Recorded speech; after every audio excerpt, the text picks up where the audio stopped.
Rockets and Knicks were in Game 5 when O.J. started that fateful drive. His four-way hazard lights were blinking, and no one knew what the Jews was thinking.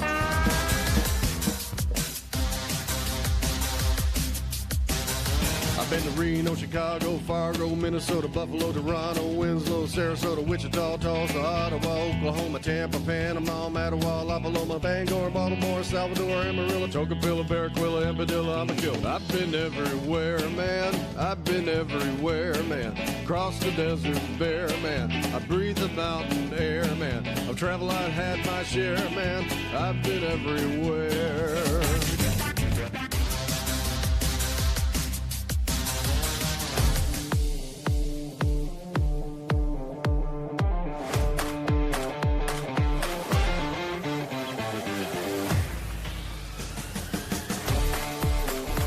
This is Oversight Live, your advocate for good governance.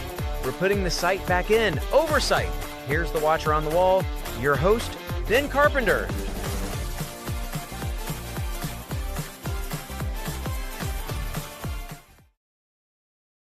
Good evening, Alaskans. Welcome to Oversight Live. I am Ben Carpenter, your host for this Tuesday evening. Look, Oversight Live. What is it? Well, it's your road to Juneau until one can be built. Alaskans know that it is cost prohibitive for our travel to Juneau. You got to take a plane, you got to catch the ferry. And who's got the money and who's got the time, right?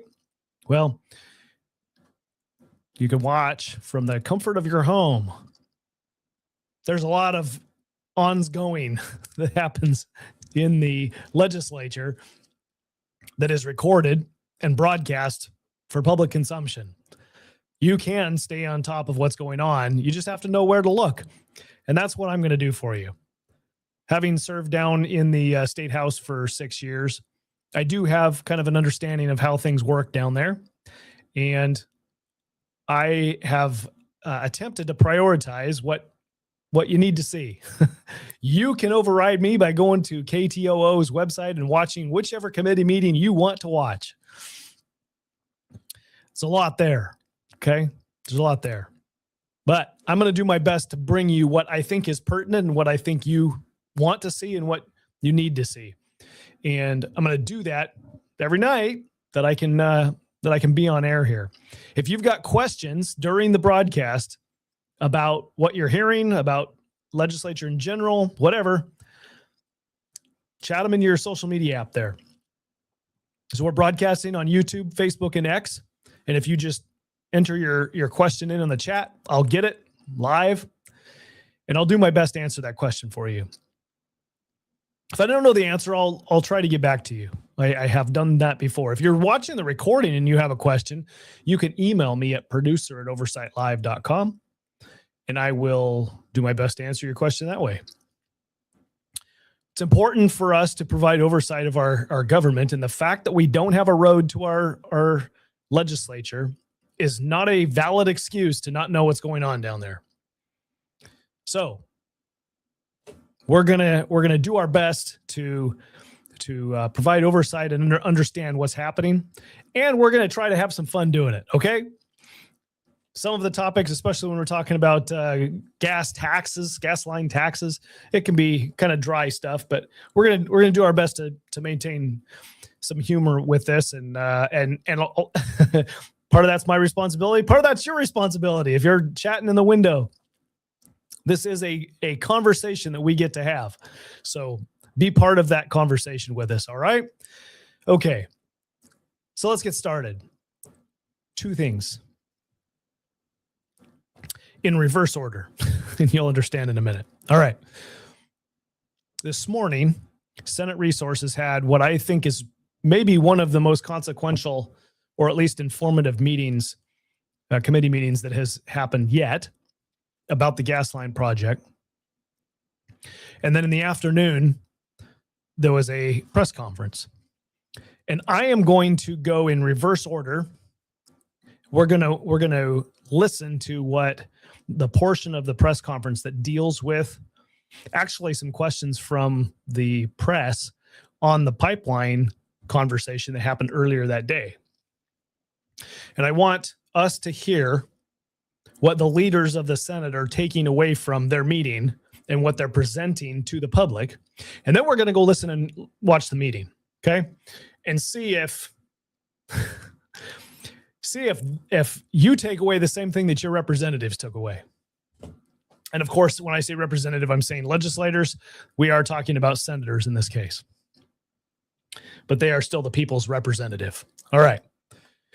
So let's jump over to the Senate Majority press conference, press availability earlier today, and start there.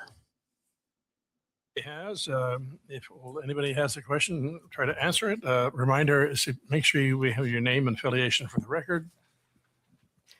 Hi, Eric Stone with Alaska Public Media. I wanted to ask about the resources hearing this morning and sort of like where things stand on the gas line bill in addition to the governor's press conference yesterday. The governor said that he expected that a tax of maybe 6 cents, maybe 10 cents would be doable. I'm not sure exactly where he landed on that, but I guess I'm curious how you're viewing the argument from Mr. Begich this morning that like any additional tax just is going to be paid by consumers or primarily by consumers because because of the nature of the LNG market. You know, we're not price setters, we're price takers. I'm just curious how you guys are thinking about that as you develop the next version of, or if this is the final version of the Resources Committee substitute for Senate Bill 280. How are you guys thinking about that? Thank you, Eric. Senator Giesel. Well, Eric, I'm going to have Senator Wielkowski go through some numbers, but first and foremost, what we've been told by Mr. Begich, as well as AGDC themselves, they actually can go forward without this bill. They don't need this bill authorizing them to proceed.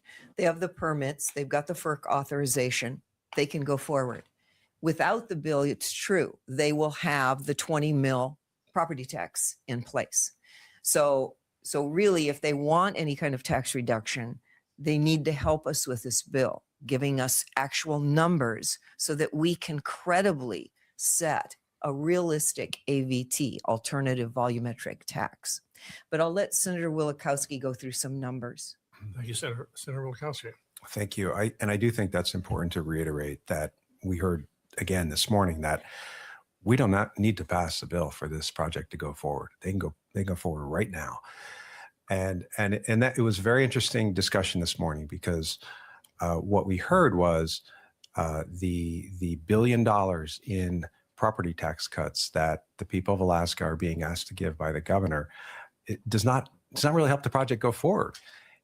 What it really does is, according to the testimony we heard this morning, was it lowers the amount that the people of Alaska, well, in South Central anyway, and hopefully Fairbanks, will pay for their natural gas. And we've heard from the Department of Revenue, that's 43 cents. $1 billion in tax cuts gets 43 cents reduction in MCF of gas. To put that into perspective, we asked NSTAR, how much does an average Anchorage consumer use in gas?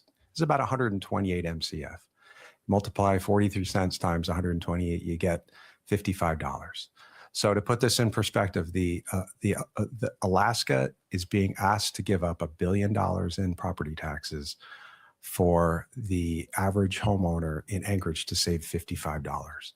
Now, to put that in another perspective, $1 billion in property taxes is not spread equally. Some communities would lose more, but the statewide property taxes are about 300 million of that.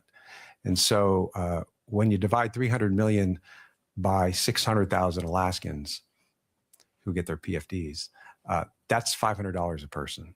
Okay, so the average Alaskan is being asked to give up $500 per person. It could be used for education, could be used for snow plowing, could be used for infrastructure, could be used for a PFD. The average Alaskan is being asked to give up $500 roughly in state revenue for $55 per household in savings. And that's just in South Central. That doesn't benefit the people in rural Alaska. So I feel comfortable going back to my constituents and saying, You know what? Would you rather have $2,000 per household of a family of 4 or $55 in savings? I think I know where my constituents are on that. So the numbers just don't work up. And if what we heard today is accurate, and that you really don't need that 43 cents to make the project work, but that's just going to be passed on to the consumers, I don't think that's a good deal for Alaskan consumers, personally. Well, thank you for that perspective, Senator Wilkowski. And Eric, second question. Yeah, I just wanted to follow up on that a little bit, because I don't think I heard what you guys are saying this morning in Senate Resources. What I heard is that if the bill doesn't pass, or if some sort of tax restructuring doesn't pass, they'd have to go back to the drawing board, and it's not clear what the outcome of that reexamination of the project would be. I guess I just wanted to push back on that a little bit. How is that? I mean, how are you taking that from what they said this morning? I heard that very clearly from the representative for the governor's office, that the savings would be passed on to consumers. It did not factor into the IR. That was crystal clear. Go back and listen to the statements again. I will say this. Look, we want the project to happen. And if cuts are needed to make the project happen, let's have that discussion. But let's all work from the same numbers. Let's not work from numbers that are a decade old. I think we all know this project's not going to cost $46 billion. And so I think it's important for us to have starting points on what the actual numbers are, because if it needs tax relief, let's figure out what the relief is. Let's figure out what the number is. But I also think another aspect of this that needs to be evaluated is, why is it only the people of Alaska being asked to forego $1 billion in revenue, when we also heard from the Department of Revenue last week that the producers on the North Slope stand to make an 83% rate of return from their gas sales. From $1.50 a gas gets a $1.05 profit. Why are the people of Alaska the only ones being asked to give up 43 cents off the cost of this project? Maybe that number could be split. Maybe it's the producers give up 22, we give up 22. But I don't know why only the people of Alaska are being asked to forego $1 billion in revenue, and not the producers, who stand to make an 83% rate of return according to the governor's office. Thank you, Senator Wilkowski. Back to Senator Giesel. So, Eric, the main point here is that we're not able to get the real numbers. You heard us ask Glenfarne this morning, tell us what each of the components will cost. And they were very reluctant to even give us ballpark numbers. On Monday, we're going to have the Department of Revenue before us again, modeling version H. So that's the bill we just put on the table yesterday. And Glenfarne, AGDC, our Department of Revenue, and our consultants, Gaffney Klein, are all collaborating on a model that that they're using to give us forecasted numbers. And so we'll see that again on Monday. Again, we'll ask these kinds of fiscal questions. We're hoping that along the way, we can actually get some concrete agreement on reasonable numbers. But the fact is, we can't keep asking the people of Alaska to give up revenue to get a gas pipeline. One of the questions that I would ask, what are the other option? Well, the other option is importing gas, right? And we have heard that would be about $17 an MCF. Well, I guess I would ask Alaskans, do you care where the gas comes from? And how much are you willing to pay for it? That's what you need to weigh out. If it doesn't matter where it comes from, but the cost is what matters, then that's what we need to drill down to. How can we get the cost of our own gas down low enough, but also not give up so much revenue by the people of Alaska? Thank you, Senator Giesel. Well, you can see we're all struggling with this, both the Senate and the House. And it's in both cases, it's in the Resources Committee. We're trying to find a way to move that along to the Finance Committee. A lot of questions that have been unanswered. Okay. So interesting conversations happening at the press conference. So that's their takeaway. Let's jump to the actual meeting, and we'll see if your takeaway is the same as theirs.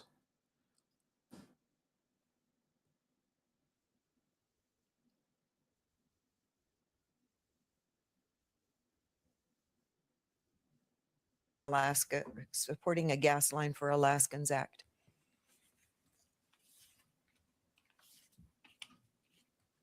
Madam Chairman, can you hear me? Yes, loud and clear. Welcome. Thank you, Madam Chair. For the record, my name is Frank Richards. I'm the president of the Alaska Gas Line Development Corporation. And I apologize, Madam Chair, we have been looking at the Senate version or the committee substitute version H and still pulling through it to look at what the changes were to see what the impacts are. So I do not have any prepared remarks today specifically on version H, but would be happy to answer questions. And again, as Mr. Pesce comes forward, we'll be able to talk through, again, the roles and responsibilities between HEDC and Glenfarne as the project developer. Thank you, Mr. Richards. All right, I guess he's thrown it to you, Mr. Prestige. So welcome. Thank you. Thank you for coming. I realize you just arrived a few minutes ago. You're very welcome. Happy to be here and appreciate all of the work and time and attention from this committee.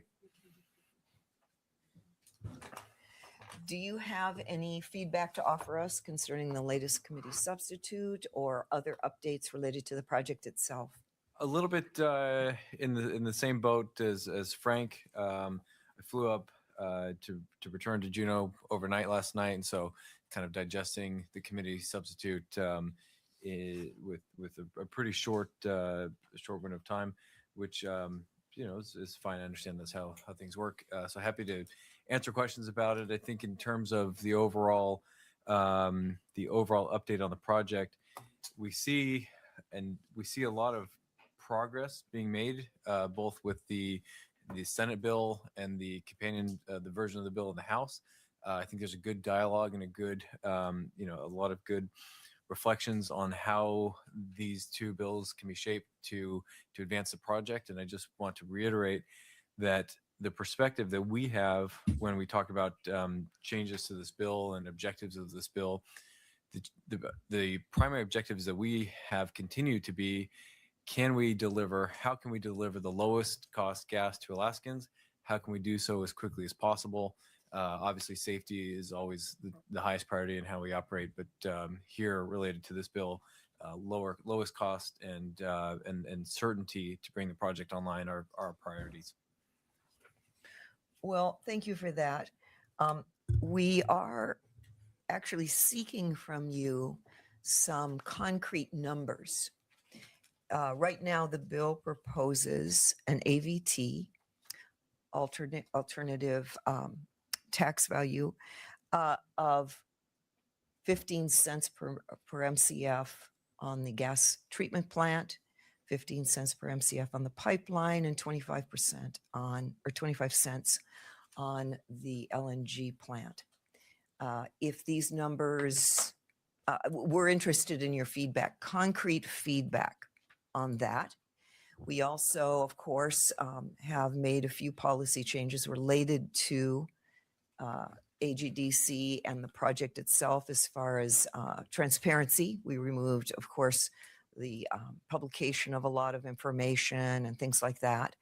But we're still requesting an Open Meetings Act implementation and other policies. We really are looking for concrete feedback from you. Okay, absolutely. The other thing I would say to both you and Mr. Richards, the bill was sent to you as soon as it reached our hands. The governor yesterday made it pretty clear that he expects this to be a final product by May 20th. So this committee is meeting every day on this bill. I realize it may seem like a short time frame to you to get the bill 2 days ago or a day ago, but for us it's the same deal. So, well, and Madam Chair, sorry to interrupt. Far be it from me to have any complaints about how quickly things are moving. Understand that's the nature, and I'm often on the other side of this conversation.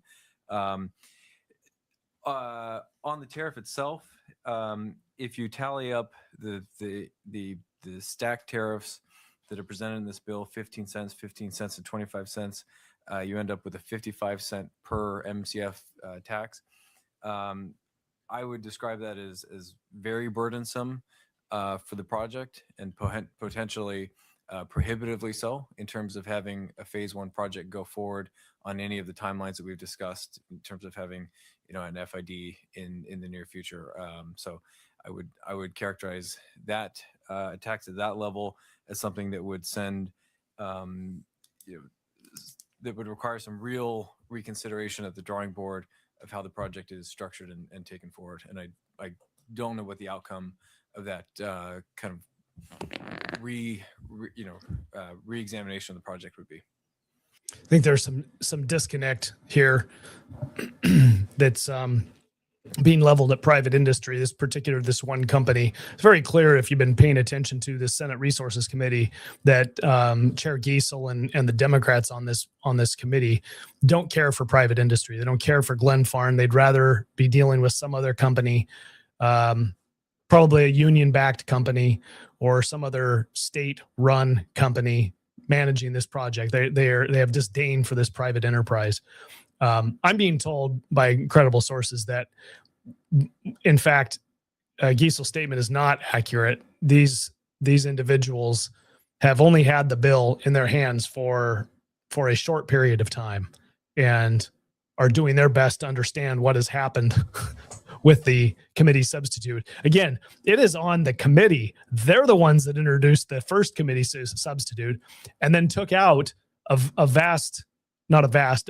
significant amount of that committee substitute in the second committee substitute. So now the public, Glenfarne, everybody concerned is having to figure out what the committee is doing.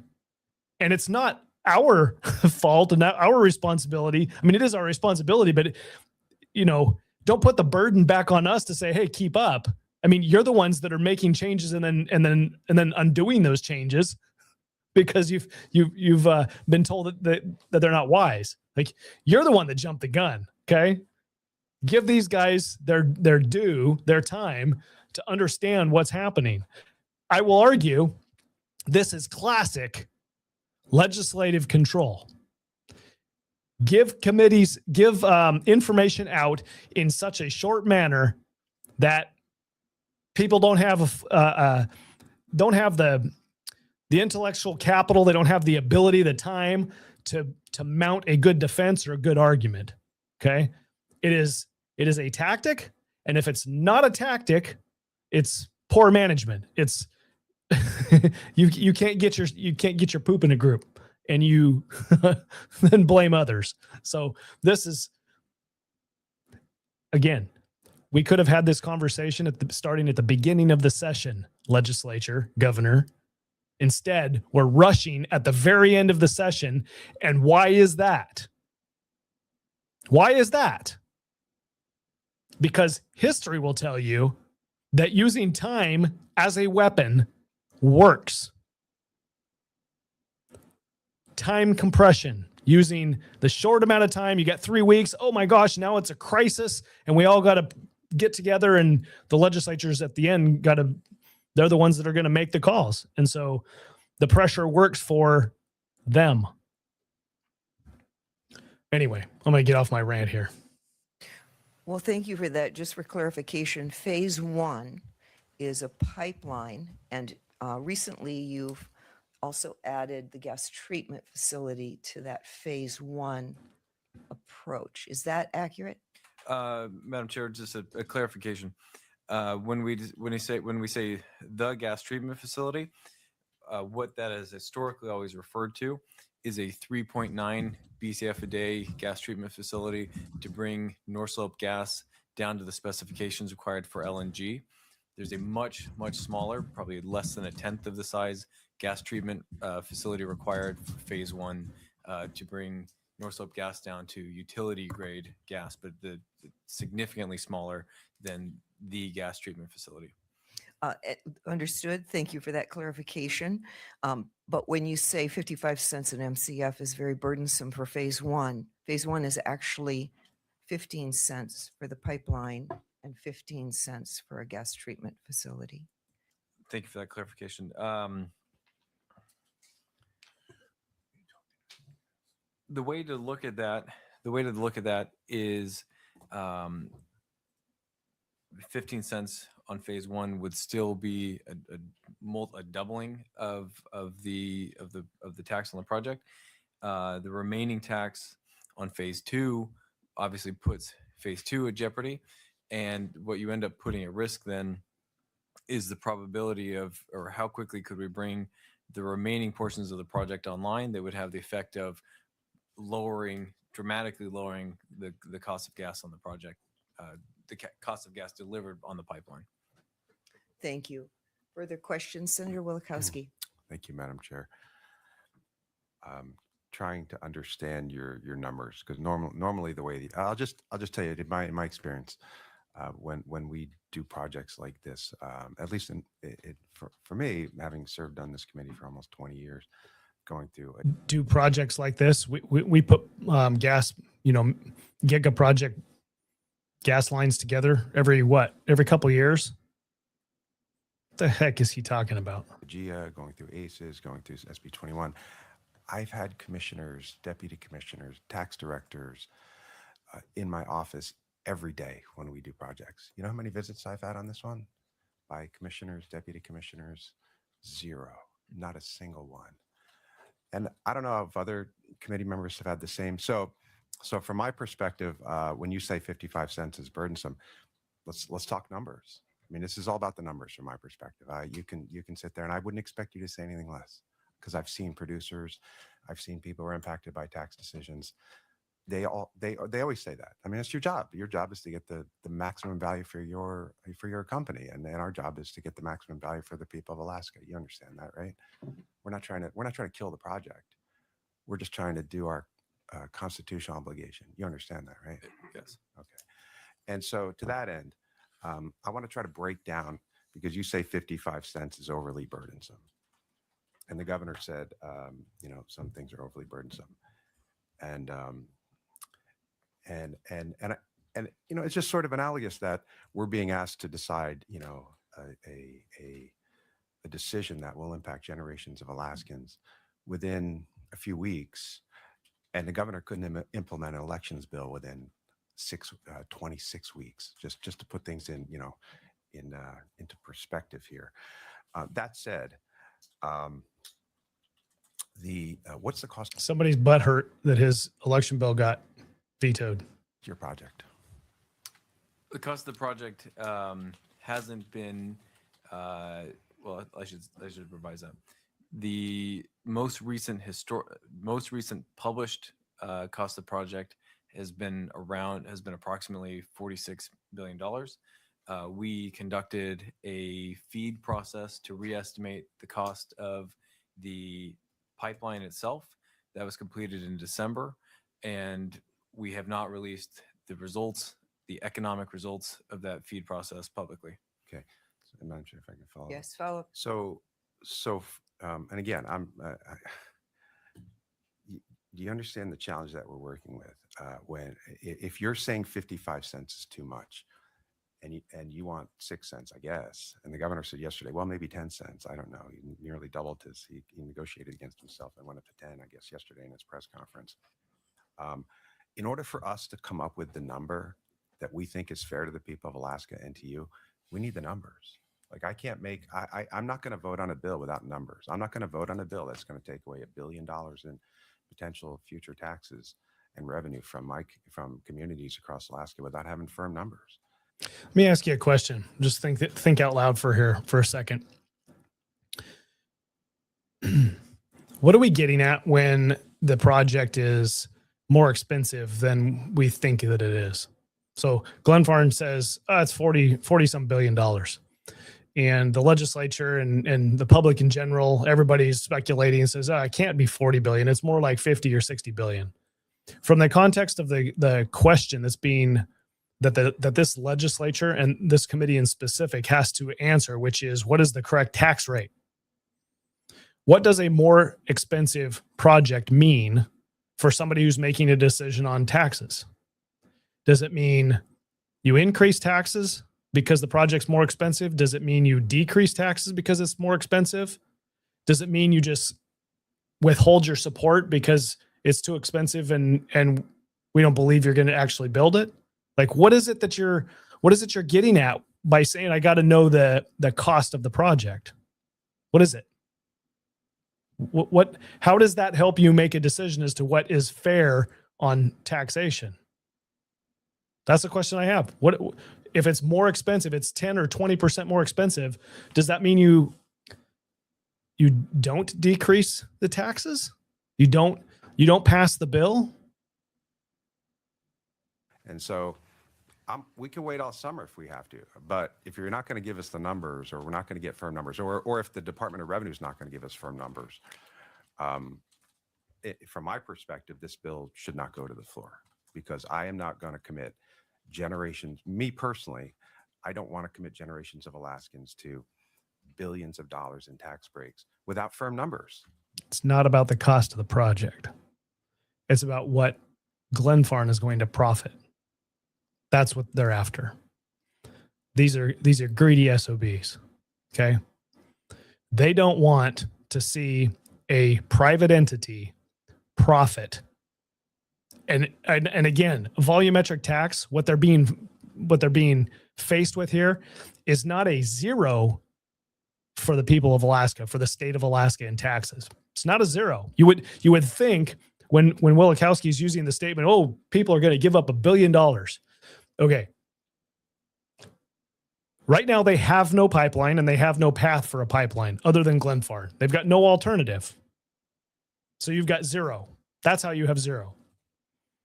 You don't even have an underlying number that you can reduce down to $1 billion, right? It's zero. That's where Wielechowski's starting place is right now. His alternative is $0.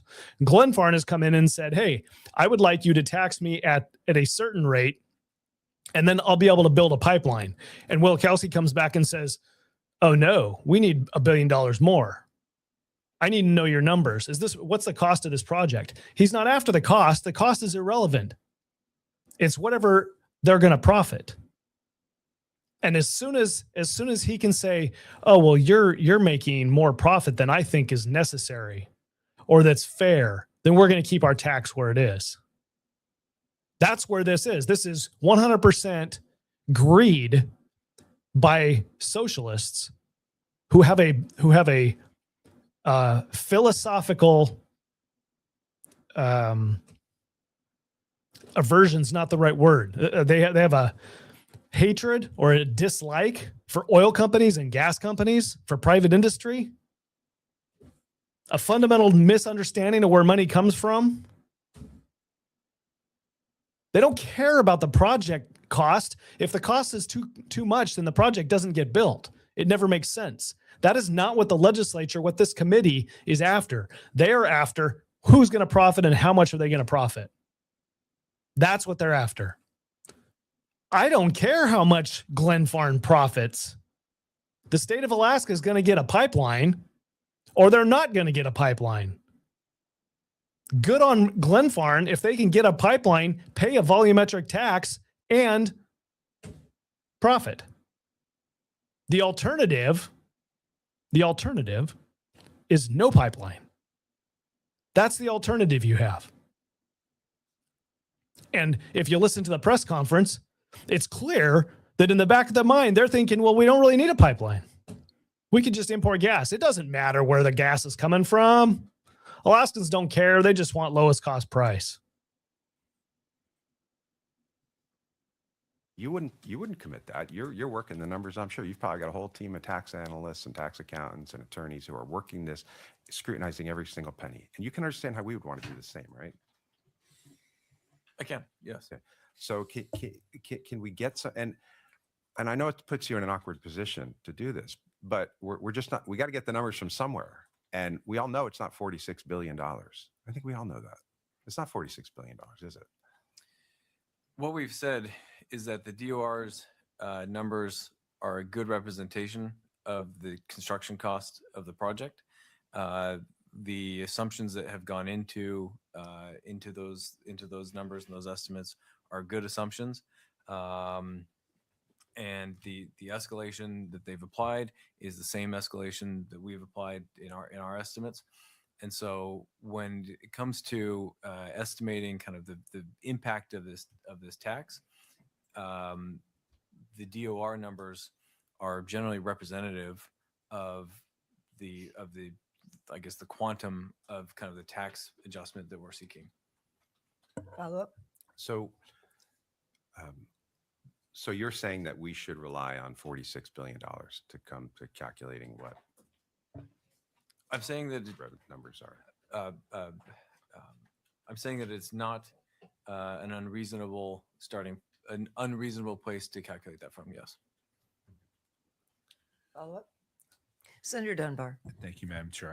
I have two questions. The first is we spoke yesterday and we spoke in the past about roads and road upgrades. And our understanding, and I think you have said this publicly before too, you, Glenfarne and AGDC, that the project plans to pay for a number of upgrades and repairs to roads.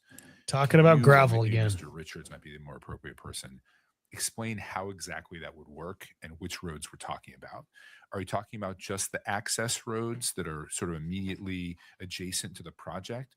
Or are we talking about things that are a little more far afield, like the Richardson Highway and the Dalton Highway? And if so, there are a variety of federal requirements when you do that kind of road maintenance. Would you be doing it on your own? Would you be doing it as a contractor under the aegis of the Department of Transportation? How would you actually accomplish those upgrades if those are the roads you're going to do, or is it just access roads immediately adjacent to the project? So Talk about thank you, small potatoes. Senator Dunbar.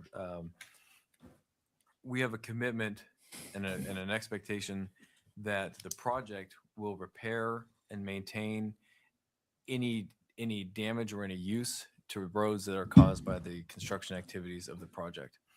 And the first way that that's handled is our construction contractors include that in the price that they bid for their work of construction on the project. Those bids include crews and time and labor for actual road work, road repairs.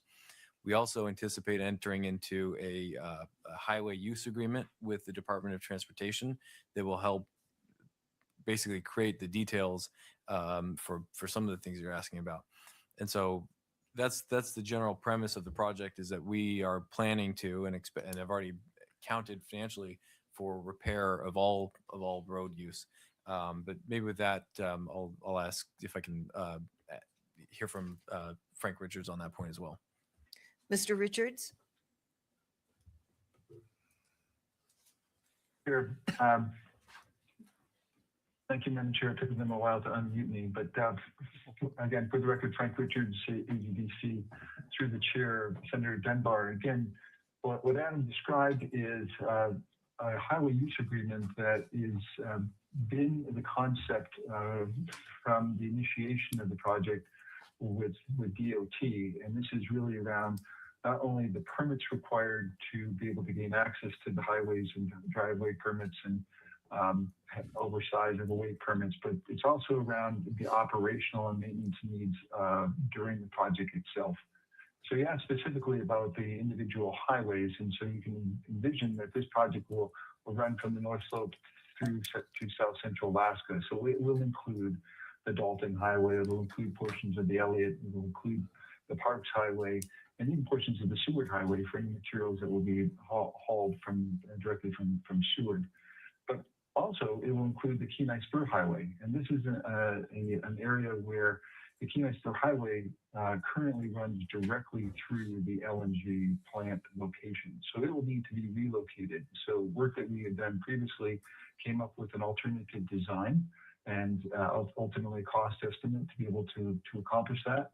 And that will be borne essentially by the project to be able to design and construct that highway to National Highway System standards so that DOT would be eligible to receive that road once it's in its final form and add it to its inventory of highway responsibilities. Just for some context for listeners who maybe don't understand where on the map, the project is at kind of basically the end of the Spur Highway, the Kenai Spur Highway. I mean, the Kenai Spur Highway actually ends at Captain Cook Park, which is further down the road. But the built up area around the plant and vicinity is the area of Nikiski, census designated place, not a city. It's where I live. And this is the only way we get to town, this one road, the Kenai Spur Highway. So rerouting it is going to be a major thing for our community.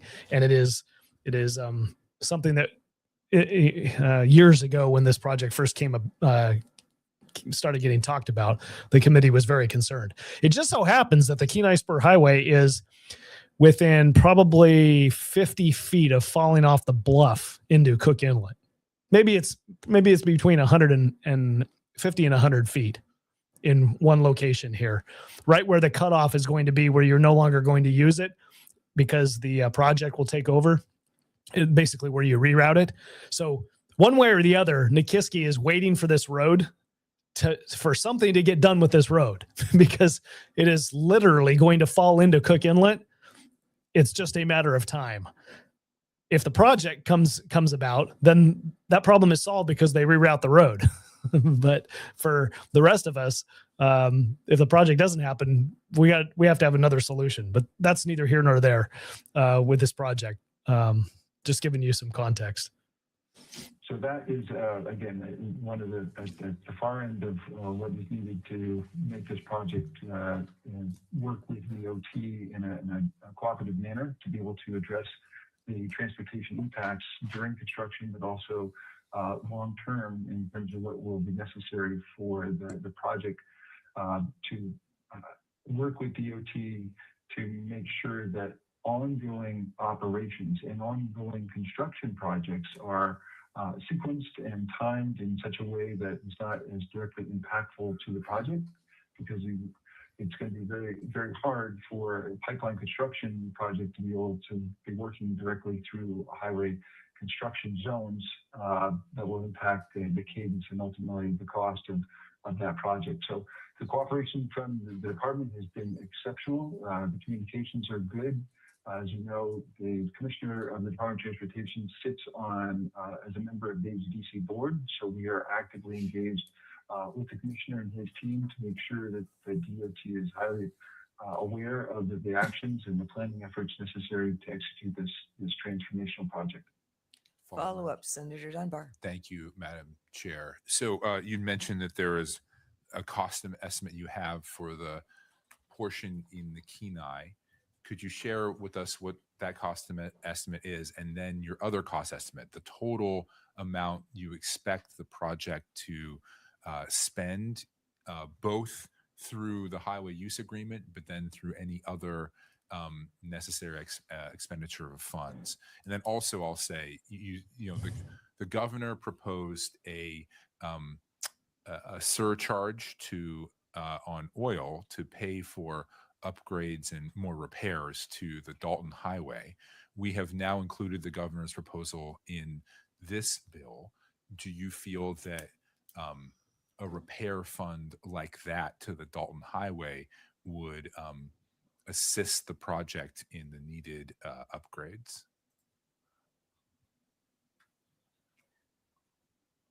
Mr. Richards. Sure, is that directed to me? Yes, Mr. Richards. Okay. Thank you very much.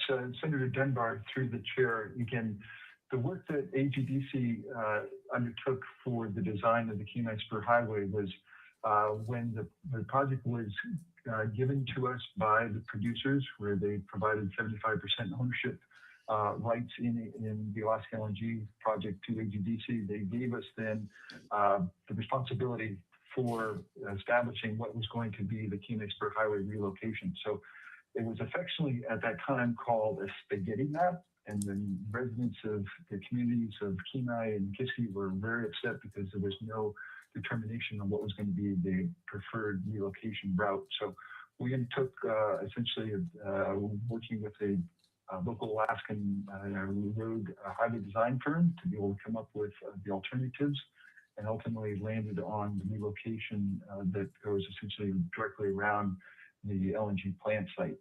That at that time, we asked them to provide us with a Class 3 cost estimate, and it was in the range of about $40 million to relocate the Kenai Spur Highway around the LNG site. And that was going to be constructed under a design build concept.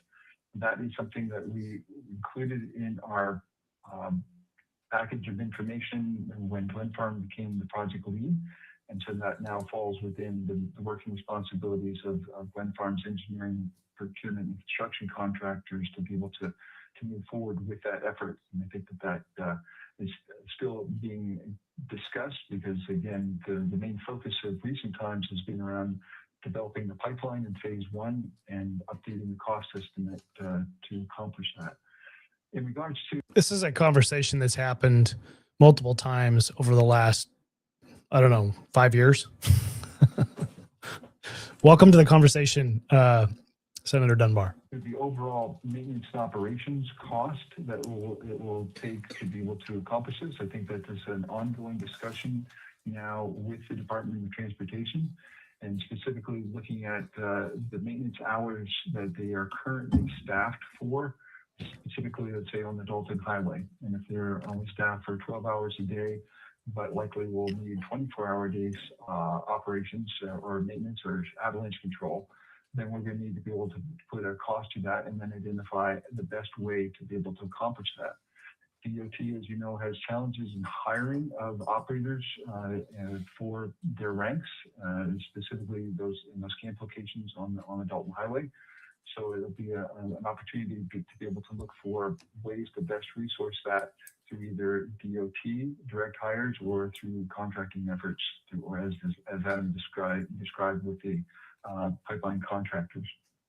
In regards to the Dalton Highway, so continue, ma'am? Yes, please. Please continue. All right. In regards to the Dalton Highway, again, in my former life as a DOT representative, the Dalton was one of our primary focuses to be able to have it in as good a condition as possible. And in the 2010s and early 2010s, we put forward a significant amount of money that was appropriated by the legislature to help improve the Dalton Highway and resurface it, and as well as to improve the maintenance on it. And I understand that through the challenges of the budget, that has not kept up. So the opportunity to be able to have a funding source necessary to be able to assure that the maintenance and operations teams along the Dalton Highway have sufficient funds will be fabulous, because that is really the lifeline for Alaska and the oil fields that provide us with the revenues that provide us, significant tax and royalty revenues, but also inputs to our permanent fund. So having it in the best shape as possible is very beneficial for oil and gas development, the production of oil and gas, and ultimately the operation of the Alaska LNG project. Brief follow, Madam Chair. Follow up, Senator Dunbar. Thank you, Madam Chair, and thank you, Mr. Richards. That was a very good and detailed answer. I just want a little more specificity on you talked about the $40 million for Kenai. I understand that the overall maintenance and operation costs are sort of currently being discussed with DOT, but could you give us a rough order of magnitude? Are we talking tens of millions of dollars? Are we talking hundreds of millions of dollars? Could you provide us with that? Through the chair, Representative Dunbar, I don't have that number right off the top of my head, but realizing that the DOT's maintenance and operations budget, if I remember correctly, is less than $100 million statewide, and that's for all facilities, highways, airports, buildings, etc. So in regards to the highway operations needed to keep the roads in operational good condition during construction, it will be significantly less than that. So significantly less than $100 million. Thank you. Thank you, Madam Chair. Senator Kawasaki. Yeah, thank you, Madam Chair. I had a question. It's regarding the H version of the bill. In Section 9 of the bill, there was an addition about the Administrative Procedures Act, and specifically it talks about will you be able to apply competitive bidding principles and provide vendors in state, or to provide for vendors in state, and so they have the 5% rule for in-state Alaska bidders. And I know that you said that at a prior meeting that you've already got your EPC contractor. So I'm curious, will you be able to, under that EPC contractor, be able to reflect your competitive bidding principles and like Alaska veterans preferences, those types of things? Mr. Prestige? Yes. Senator Kawasaki, thank you for that question.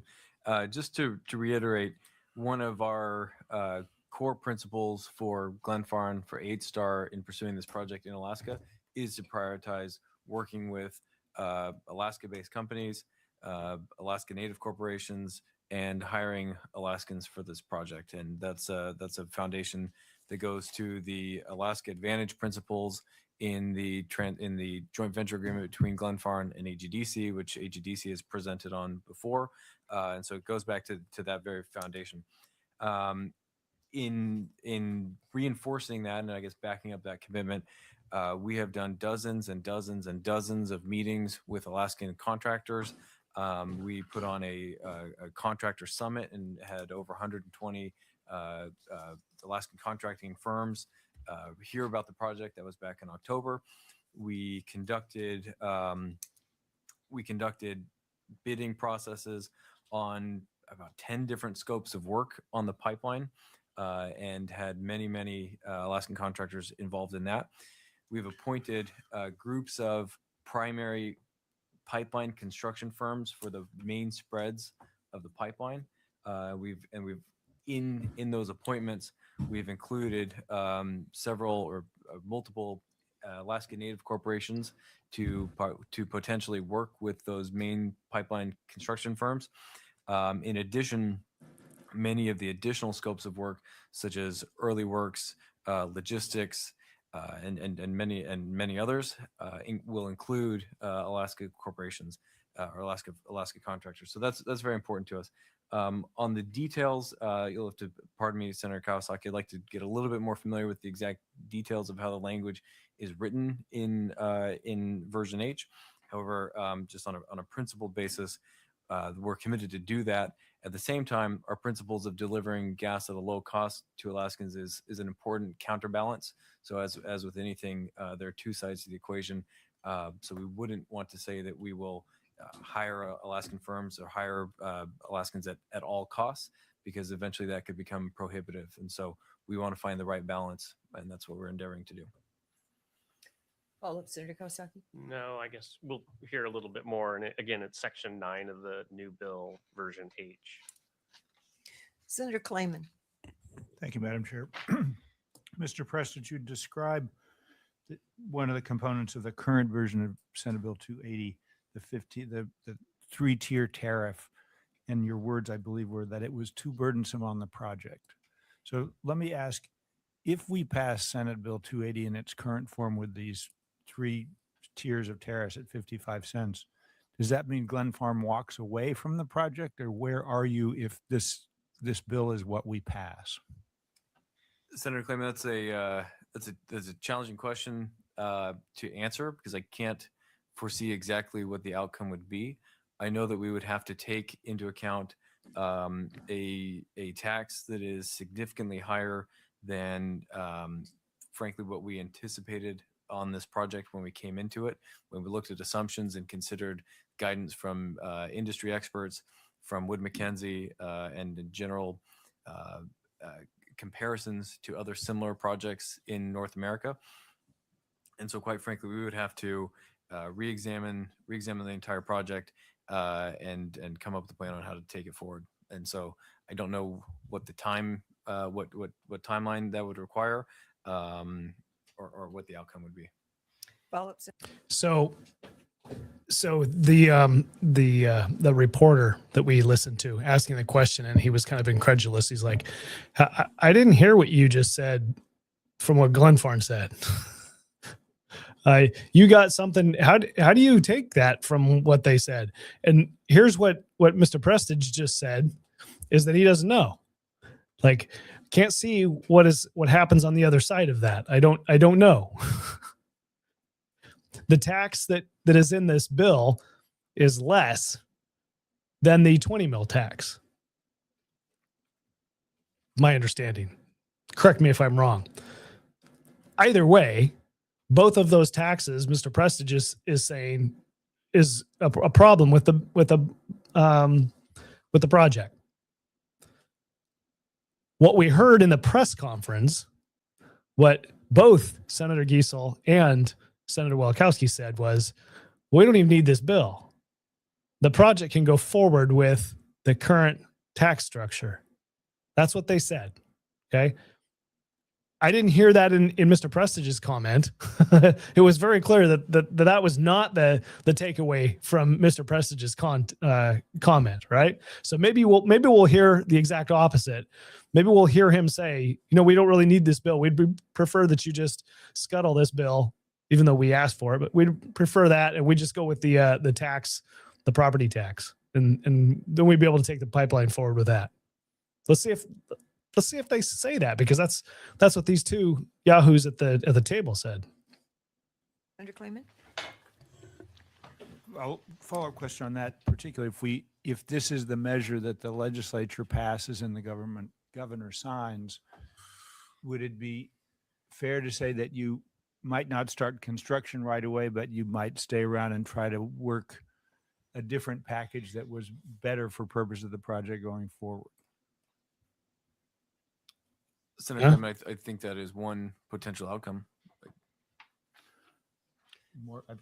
Follow up, Senator Clayman? So let's take another scenario. I mean, we're in this 15-day window till the end of session. Another scenario is, let's say the legislature, they don't adopt Senate Bill 280. They don't adopt what they're working on in the House. They don't adopt what the governor proposed originally.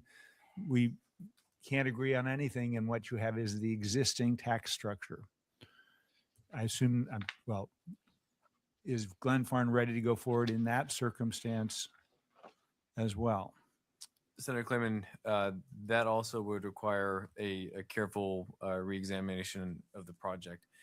When we viewed the governor's bill with the 6 cents per MCF day per MCF on the pipeline, we viewed that as fair in terms of industry comparisons to other projects, probably a little bit higher than what some of our competing projects pay to export LNG out of Canada, but a tax that would allow the project to go forward quickly and to go to FID as quickly this year.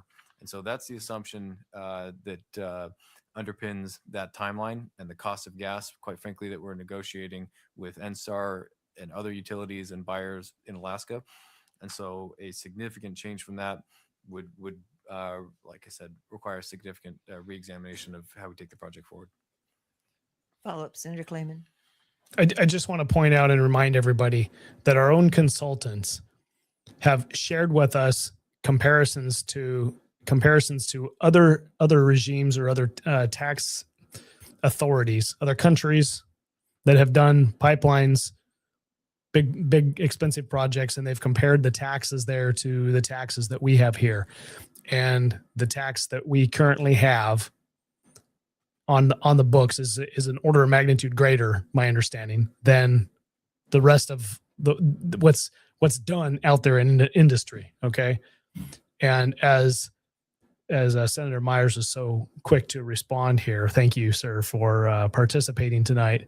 The underlying bill, the governor's bill, was a 90% reduction of that order of magnitude higher, right? So almost 100%, 90% reduction. The AVT that the Resources Committee has put forward is only a 10 to 15% reduction. Okay, so it came down, it basically added 80% back into from the governor's takeaway, right? Because it's still proposing the AVT as the tax. It just added a bunch of increased the amount of tax back up closer to an equivalent 20 mil property tax. Okay, so what they're saying is, you got to tell us how much profit you're going to make, and then we'll tell you whether we're going to lower the tax anymore. That's what they're saying.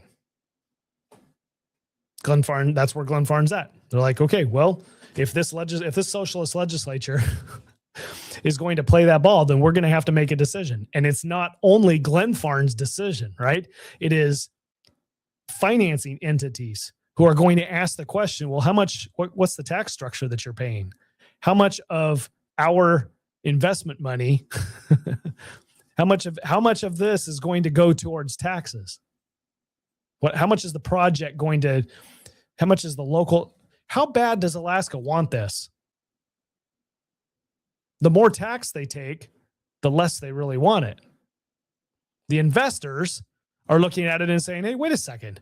They're going to take twice as much in tax from as other gas pipeline projects. And you want us to say yes to the money? Okay, well, fine. We're going to jack up the interest rate. It'll just be higher cost money to you, which then makes the cost of the project more, which then makes the cost of gas more, right? So all of this can be boiled down to this committee doesn't really care. When it boils down to it, their priority is not lowering the cost of gas for Alaskans. It is maximizing the value of the project to the state coffers, the state taxes that can be. That is their focus. They do not care about the cost. Welkowski used an argument at the beginning or in the press conference. It's like, oh, the people are going to save $55. What is that? How is that a big deal? I don't know. Ask the single mother whether $55 is a big deal. That $55 was just for gas. What was the cost increase for the electricity? Right? So maybe 55 turns into 100. Is $100 a month a value? Probably.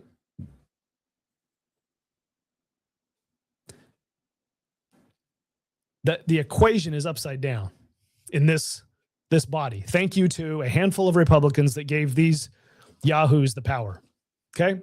It's upside down. The conversation should be, how do we make a project happen that's going to get the lowest cost of gas to Alaskans? And if we can benefit on the side with some revenue to the state, that's great. That would be a legislature. That would be legislators who are looking out for Alaskans. They're not looking out for Alaskans right now. They're looking out for government. So is it fair to say, at least from Glenfarne's perspective today, that the only structure that's under discussion going forward, that Glenfarne is confident that they could go forward and get to FID as fast as possible, is if we adopt the governor's bill just as written with no changes?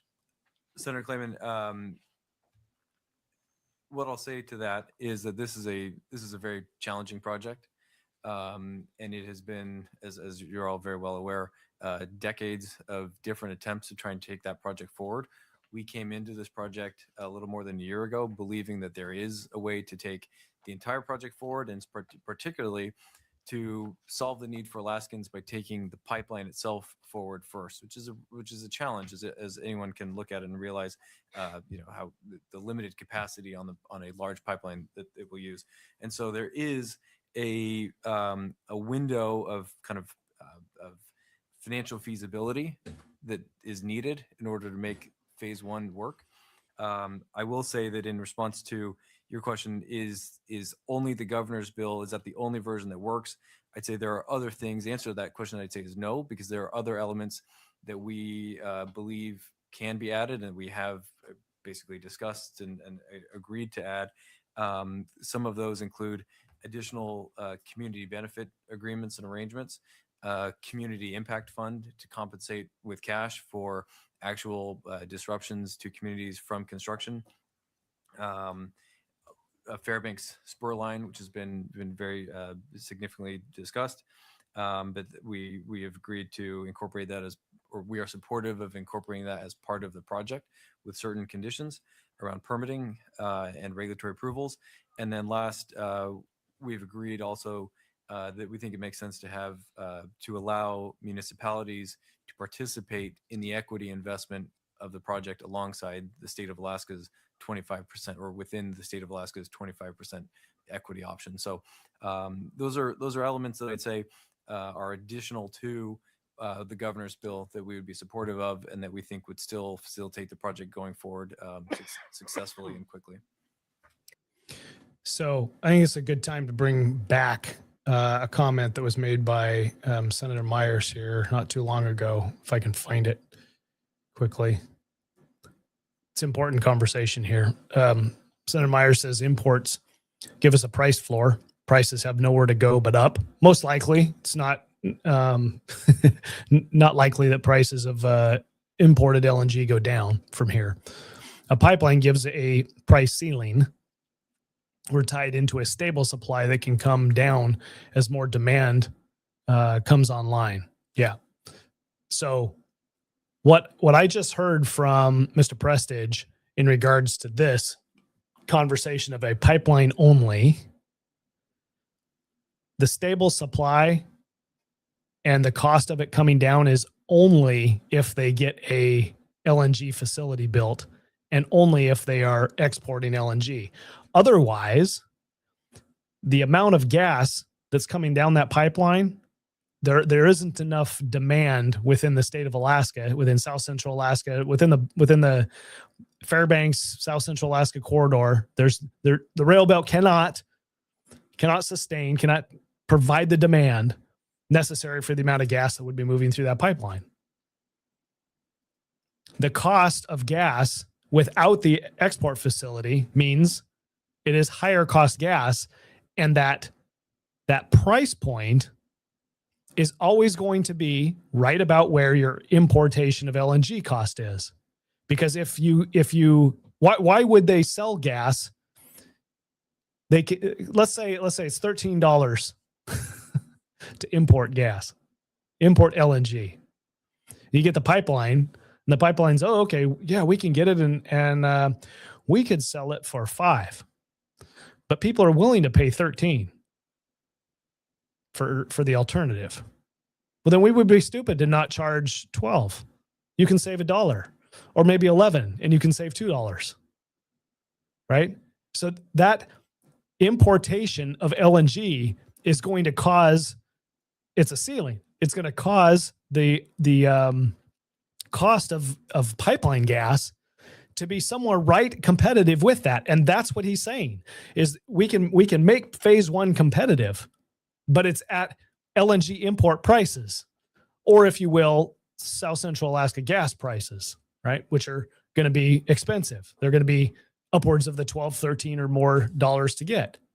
Okay. So without the export facility, if they just build the pipeline, we're stuck with import LNG import prices, regardless of whether you're importing gas or whether it's a pipeline. That's just the way it is, because if the pipeline gets built and they say, okay, well, we got to pay $15 gas. Well, then somebody can come along and say, okay, well, we should probably just import gas and we can get it for $13 and it's less expensive, right? A lot of money goes into having to invest in a infrastructure to import LNG, but if it's long-term and you can compete against a pipeline because your supply is less, then that's what you could do. Now, I don't know whether the cost point allows the pipeline to drop their prices in order to compete with that new threat coming in, right? A lot of speculation. Rob's got a great point. The relationship between imported LNG and pipeline gas is a real one that is impacting the conversation that we're having here. Okay. You don't have an ability to break phase one and phase two up if you can't sell gas in Alaska at a higher price and make it feasible. Like if you're going to sell gas to Alaskans after the export facility and it's somewhere $5 a gas or $5 to $10 a gas, that gas you're only able to do that because the project is subsidizing it. You're selling gas to other entities outside of Alaska that's subsidizing that lower cost gas. Otherwise, you can't make the project feasible with that lower in-state rate. So we'd be looking at high cost gas no matter what, whether it's a pipeline, whether it's imported, or whether it comes from South Central Alaska. We're looking at wherever we're at now with the cost of gas or higher. That's the reality. We're not taking a step back unless we can export it. Thank you. Senator Wilkowski. Thank you. Just to clarify, you don't need us to pass legislation for permitting or anything else to build this gas line. This is just all about the bill from the governor. The bill that you're seeking from us is just economics. You don't need any other legislation to go forward on this. Is that right? To my knowledge, Senator Wilkowski, there's nothing else needed. Okay. Follow up, Senator Wilkowski. So just getting back to the numbers. So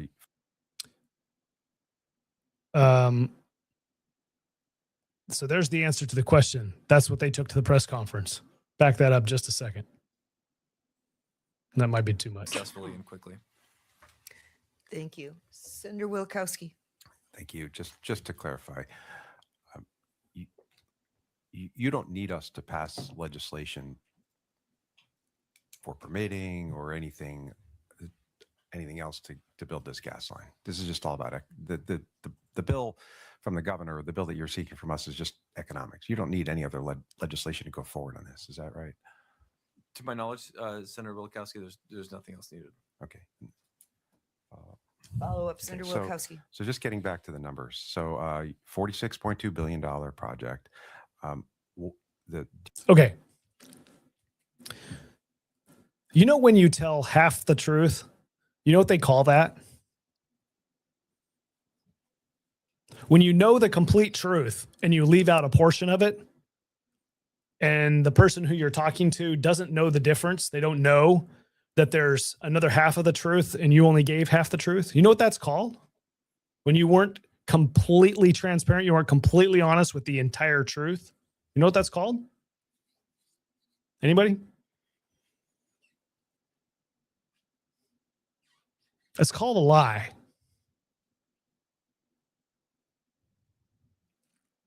That's not a politician. Don't let them off. Give politicians bad name. That's called a lie. You're a liar. Not all politicians are liars.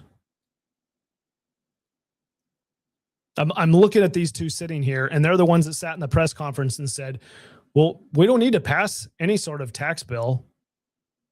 Glenfarne told us they don't need anything from us. They can move forward with this project without this bill. That is not what Glenfarne said. That is not the question that was presented to Glenfarne. The question, as presented, you heard it and I heard it. You don't need anything else from us, right? Permitting and other stuff, right? The project's ready to go forward. You don't need anything else from us. We're just talking numbers, right? You don't need anything else. No, we don't need anything else from you. And that soundbite, that brief conversation gets turned into, we don't have to pass this tax bill because they don't need us. They can make it work underneath the current tax regime. They said it. They said they didn't need anything from us. That's a lie. That is a lie. You are attempting to mislead people about what was actually said in committee. That's a lie. It's a lie. You're a liar. You're a flat out liar. Both of those two individuals sitting right there are flat out liars. For your own gain, for your own political machinations and political objectives, you sat there and lied, and the press, the reporter gave you a second chance to explain yourself, and you doubled down. I don't know why anybody trusts those two in this conversation. You've proven yourselves untrustworthy. There should be people coming out of the woodworks in Alaska. The movers and shakers in our state should be coming out of the, why is this tolerated?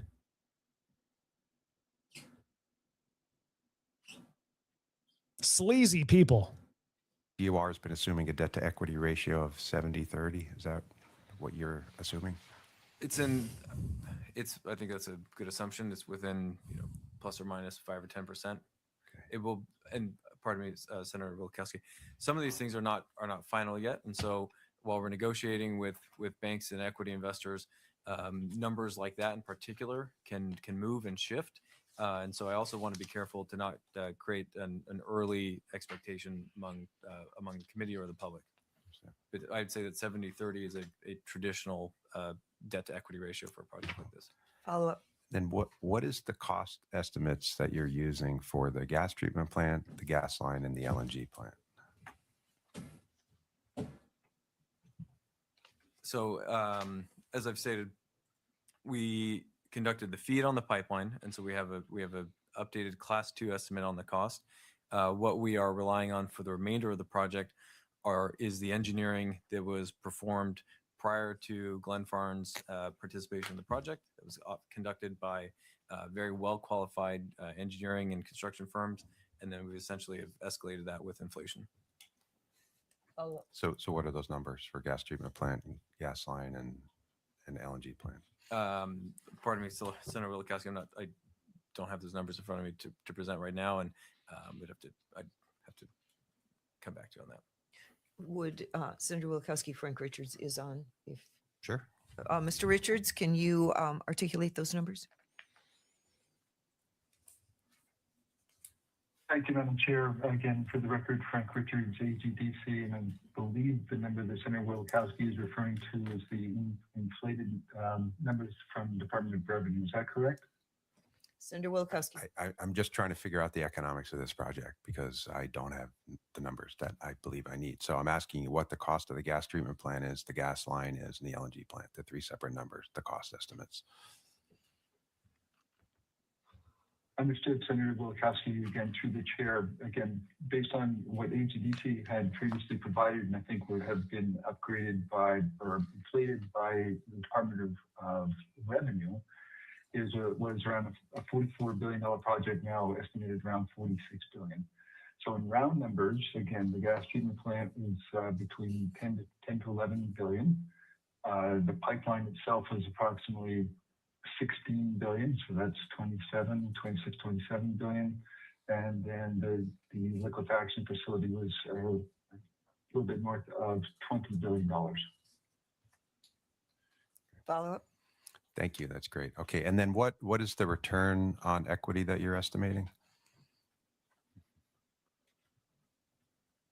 Is that for Mr. Richards again? Chair, Senator Wilkowski. Sorry, Madam Chair, was that directed to me? Can I ask a question? Yes, Senator Wilkowski. When I ask AGDC a question, are you answering on behalf of Glenfarne? Are you should I ask that question separately? Or will I get the same answer if I ask Glenfarne as if I ask AGDC? I guess I want to just clarify that. Mr. Prestige, how would you answer that question? The way I'd answer that question is that we're seeking industry standard infrastructure rates of return. They are very different from a lot of other industries. Project finance rates of return rely on being stable and low risk, and therefore they're relatively lower compared to a lot of other industries. If you'll pardon me, Senator Wilkowski, I think I would ask that question be directed to some of the committee's advisors to provide examples of what industry standard rates of return for project finance infrastructure projects would be. Yeah, follow up? Yeah, and I would do that, except the problem is we did ask our advisor to calculate some corporate income tax rates, and it showed that you had a 50% return on equity. Should I rely on that number? No, that's extremely. What's your return on equity that you're expecting? Significantly lower. What's your return on equity? I can't say that to the committee right now. Okay, well, Mr. Richards, can you answer that question? Mr. Richards?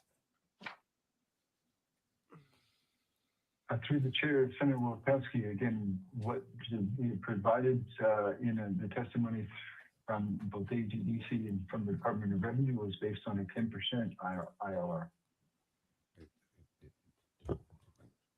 Follow up. Okay, so you're saying that for this project, you're anticipating a 10% internal rate of return.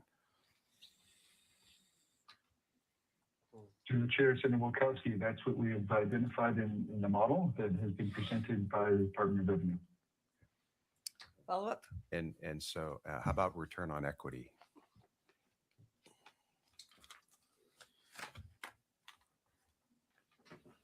Mr. Richards. Senator Wilkowski, again, sorry, Madam Chair, Senator Wilkowski, through the chair, when I referred to the 10% rate of return, that was the return on the equity. Follow up, Senator Wilkowski. Yeah. And just so I can understand who the consultants are working for here and who everybody's working for is, so we've got the state, who Department of Revenue, and then you've got AGDC and Glenfarne. Is the state Department of Revenue working directly with Glenfarne to coordinate the analysis, the numbers on this, or are they providing separate numbers? And you're asking Mr. Richards? Yeah, I'm asking Mr. Richards. Yeah. Okay. This, my friends, Mr. is a Richards? demonstration of greed. Thank you, Madam Chair. Senator Wilkowski, through the chair, the Department of Revenue has been working with AGDC essentially soon after our creation in developing the model that they've been presenting to the committee. This has been a model that has been in development now and modified over the last decade or so, and it's been peer reviewed by other outside consultants, as well as in consultation, again, formally when our partners were with the producers. So the validation of the model has been set. The accuracy of the model is good. The inputs that the Department of Revenue is using is coming from collaboration with AGDC. Follow up. This is greed, hubris, ego. Senator Wilkowski sitting there acting like he could do the same thing, right? He's a decision maker as to whether the state is going to reduce its tax take on a project that they don't have any alternatives to.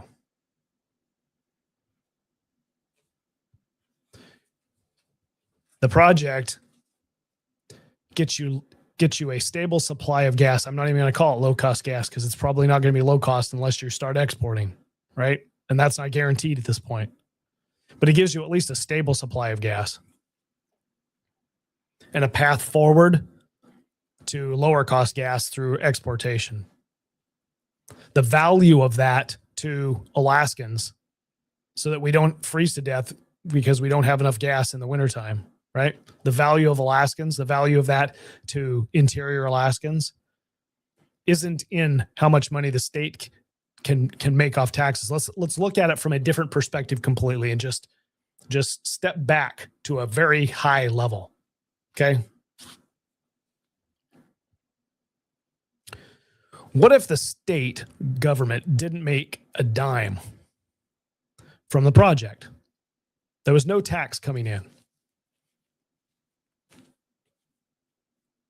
Municipalities, local boroughs, and cities, they were able to do the taxing, but the state didn't make anything off of it. And what the project brought was low-cost gas.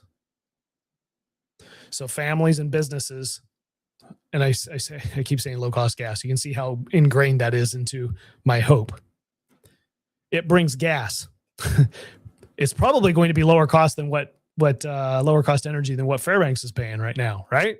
Okay, so low cost energy to Fairbanks and average cost energy to South Central Alaska because we're already paying similar prices, LNG import prices, right? The benefit to the economy for having stable gas for decades, okay? State doesn't make any money.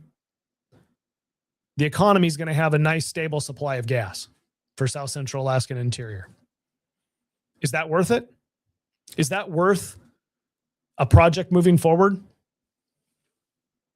Or is the only way that this project is worth moving forward is so that the state gets revenue? That's the only way that this makes sense, is if the state government gets its share. I'm asking everyday Alaskans, not asking these yahoos because I know the answer. I'm asking everyday Alaskans. Do you care whether the state makes any money off this pipeline or not? If the alternative is not to have a pipeline? If they never made a dime off of it, but you had stable supply of gas, if there was natural gas running to Fairbanks, would it be worth building the pipeline? It's an honest question. I really want to know. Seems to me that if you were looking at it from a private perspective, from my home perspective, from my business perspective, I would hope that the government would want me to have a stable supply of gas. But it appears that these government officials, these elected officials, they don't necessarily care so much about that as they do, you can have that, but we have to have our tax as well.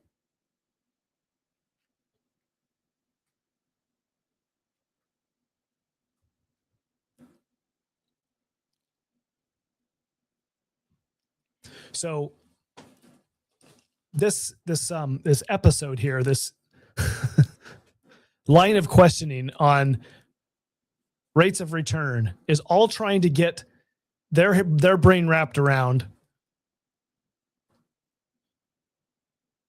whether they can make a moral justification that Glenfarne is not making too much money. There's nothing in the Constitution, there's nothing in the statutes, there's nowhere where it's going to say an amount, Glenfarne making an amount return is acceptable, and they make too much, it's unacceptable. They don't make enough, it's unacceptable. And so there's this dollar figure that it has to be. There's nothing that says that. It's a judgment call on these people. And these people are sitting here wanting to know whether Glenfarne's going to make too much money. What if they do? What if they make too much money, but we have gas? Is that a good trade-off? They got wealthy and we got gas. State didn't get anything. They get wealthy, we get gas. Is that a good trade-off? I mean, the alternative is you don't get gas, period. Because nobody in a decade, nobody has wanted to do this. There's no guarantee that anybody's going to want to do it afterwards, especially after you see this go forward. Anybody steps up and they're like, "Oh, heck no, I'm not going to put my company through this." Be questioned whether, put myself on the line here and have my motives second guess that I'm, you're making too much money off of this project. You're taking advantage of people because you're making a profit.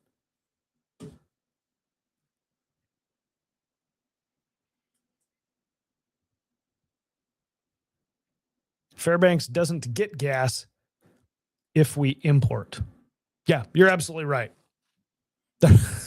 There's not a way to move your gas to Fairbanks from Tidewater if we import.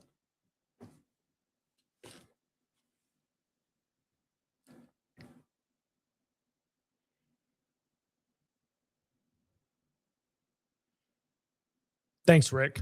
State does not need to make a dime off this line. This is and I hate to bring it to you again in this terms. I'm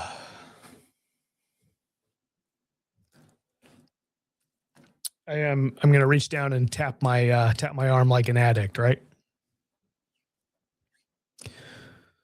This conversation that we're having here over greed of the pipeline is an outgrowth. It's a continuation of this state's addiction to easy money, to oil and gas money.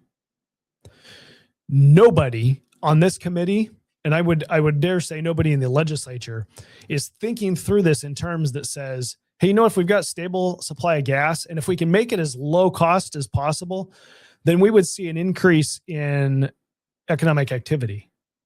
And that economic activity would be a good thing for our families. It means more jobs or better paying jobs.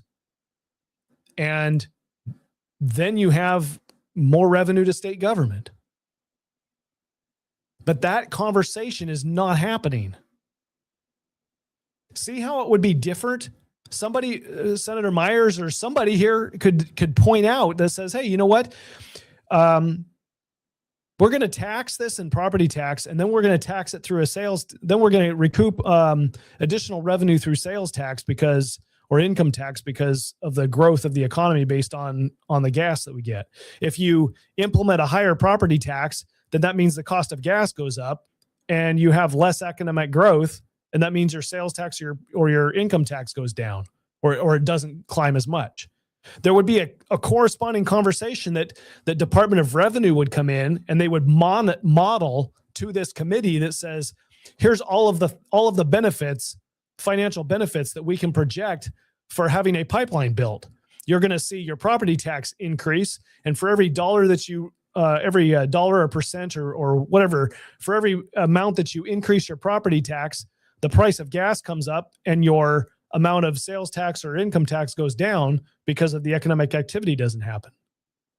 But if you lower your property tax, then you see economic activity happen because the cost of gas is less.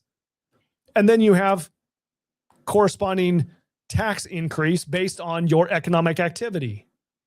But we're not having that conversation in this state. Every other state has these conversations, but we don't.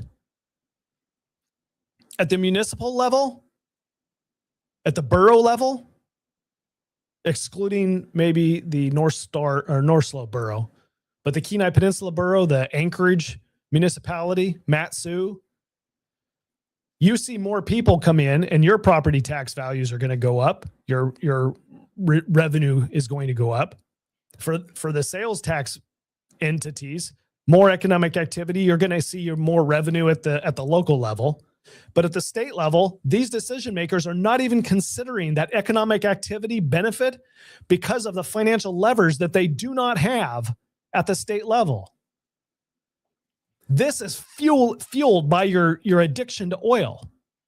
The structure that we have set up where we're just reliant upon oil and now we're going to exchange oil for permanent fund earnings, and the same mechanisms or similar they have the same outcomes is what I'm trying to say. Different mechanisms, oil and permanent fund earnings, but it's the same outcome. It's the legislature that doesn't care whether any of that has any impact on the private sector, on the growth of the economy, because it doesn't matter to the state budget makers. They don't, when they have a conversation about whether we should have a pipeline or not, it doesn't factor into it because the economic growth that comes from it doesn't mean anything to them.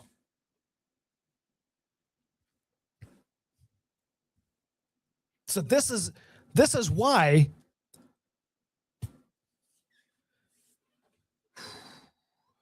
it's important for people in the state of Alaska to know what they want.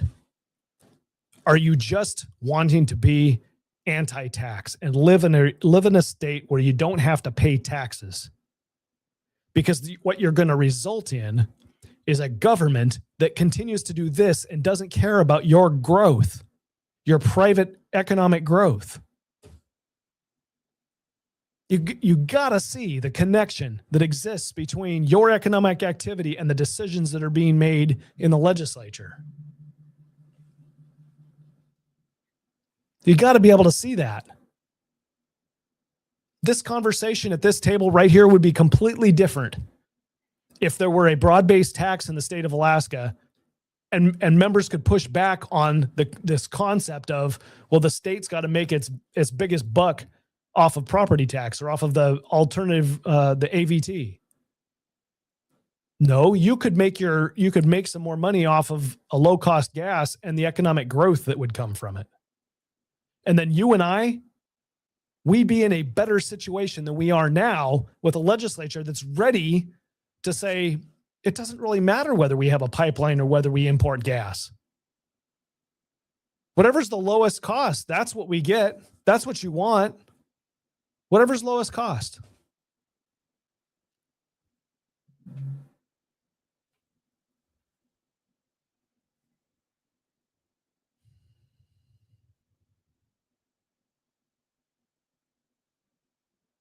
Is AGDC or the State Department of Revenue sharing that model with Glenfarne?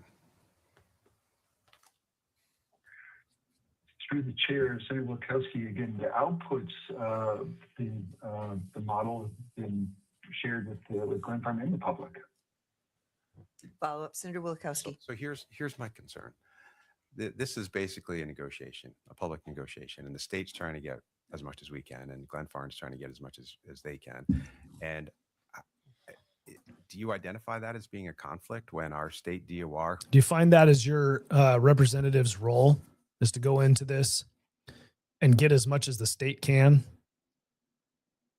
Your representative is sitting there at the table, and he's worried about getting as much tax revenue as he can, even if it raises the price of gas. To you, is that his job? Is that why you sent him there? You sent your senators and your representatives to make sure that they get maximum taxation, even if it raises prices for you?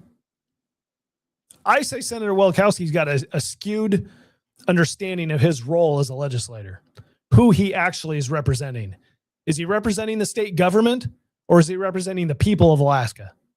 Who is tasked with following our constitutional obligation to get the maximum value for the resources, working with basically in this case, I know we're aligned on a lot of things, but in this particular case, they're trying to get as much as they can, and we're trying to get as much as we can. And do you see any conflict there with the state Department of Revenue basically consulting with and advising and sharing data with our competitor, basically? Senator Wilkowski, may I step in? I want to clarify, I don't view this as a negotiation where Glenfarne is trying to get the most that we can out of this. I think that would not be a successful way to try to take this project forward. Our objective is to have the lowest cost gas for Alaskans and have certainty on the project. If we were trying to make the most money we possibly could out of this, you'd see there are ways to do that, which would include having a higher cost of gas for Alaskans.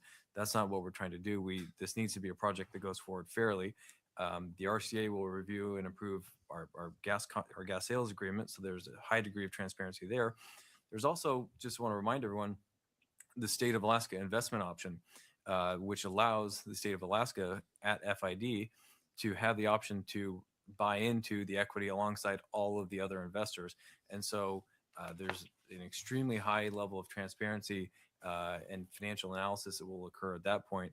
And so, quite frankly, we're having a lot of these conversations anticipating that the state of Alaska will have financial advisors and a full review of all of the project's financials. And I'm going to be back in front of you at that point, I would imagine. And, I need to be able to have a transparent and genuine conversation at that point where you recognize we haven't come into this project looking to make as much money as we possibly can on the backs of Alaskan ratepayers, because that's not our objective. Follow up, Senator Wilkowski. I appreciate your statements, and please don't take what I'm saying wrong in any way. Don't take it wrong. Please understand that the Senate version G will generate roughly $600 million for Alaskan communities, and the version the governor is proposing will generate $74 million. And so we're talking a wide gulf here, and somebody's going to make the difference there. Only if the project gets built. Bill. Senator Wilkowski. Only if the project gets built. That $526 million difference, and that money goes somewhere, and it goes to your internal rate of return, or whoever ultimately buys the equity in it. There it is. Your rate of return, or whoever buys equity. That this son of a gun is greed personified. Who is he? Who is he to sit there and question whether that private enterprise can make money or not, or if they're making too much? Are you getting the product that you're asking for? It's not like you're saying, hey, we expected gas and you gave us natural gas and you gave us something else. You gave us carbon dioxide. Ah, you swindler. You made a bunch of money and we didn't end up with gas. No, that's not the equation that is happening here. Glenfarne is giving you exactly what you asked for, which is natural gas from the North Slope. And yes, they're going to make a profit. Wouldn't you be happy that they make a profit and you get gas? Both of you win.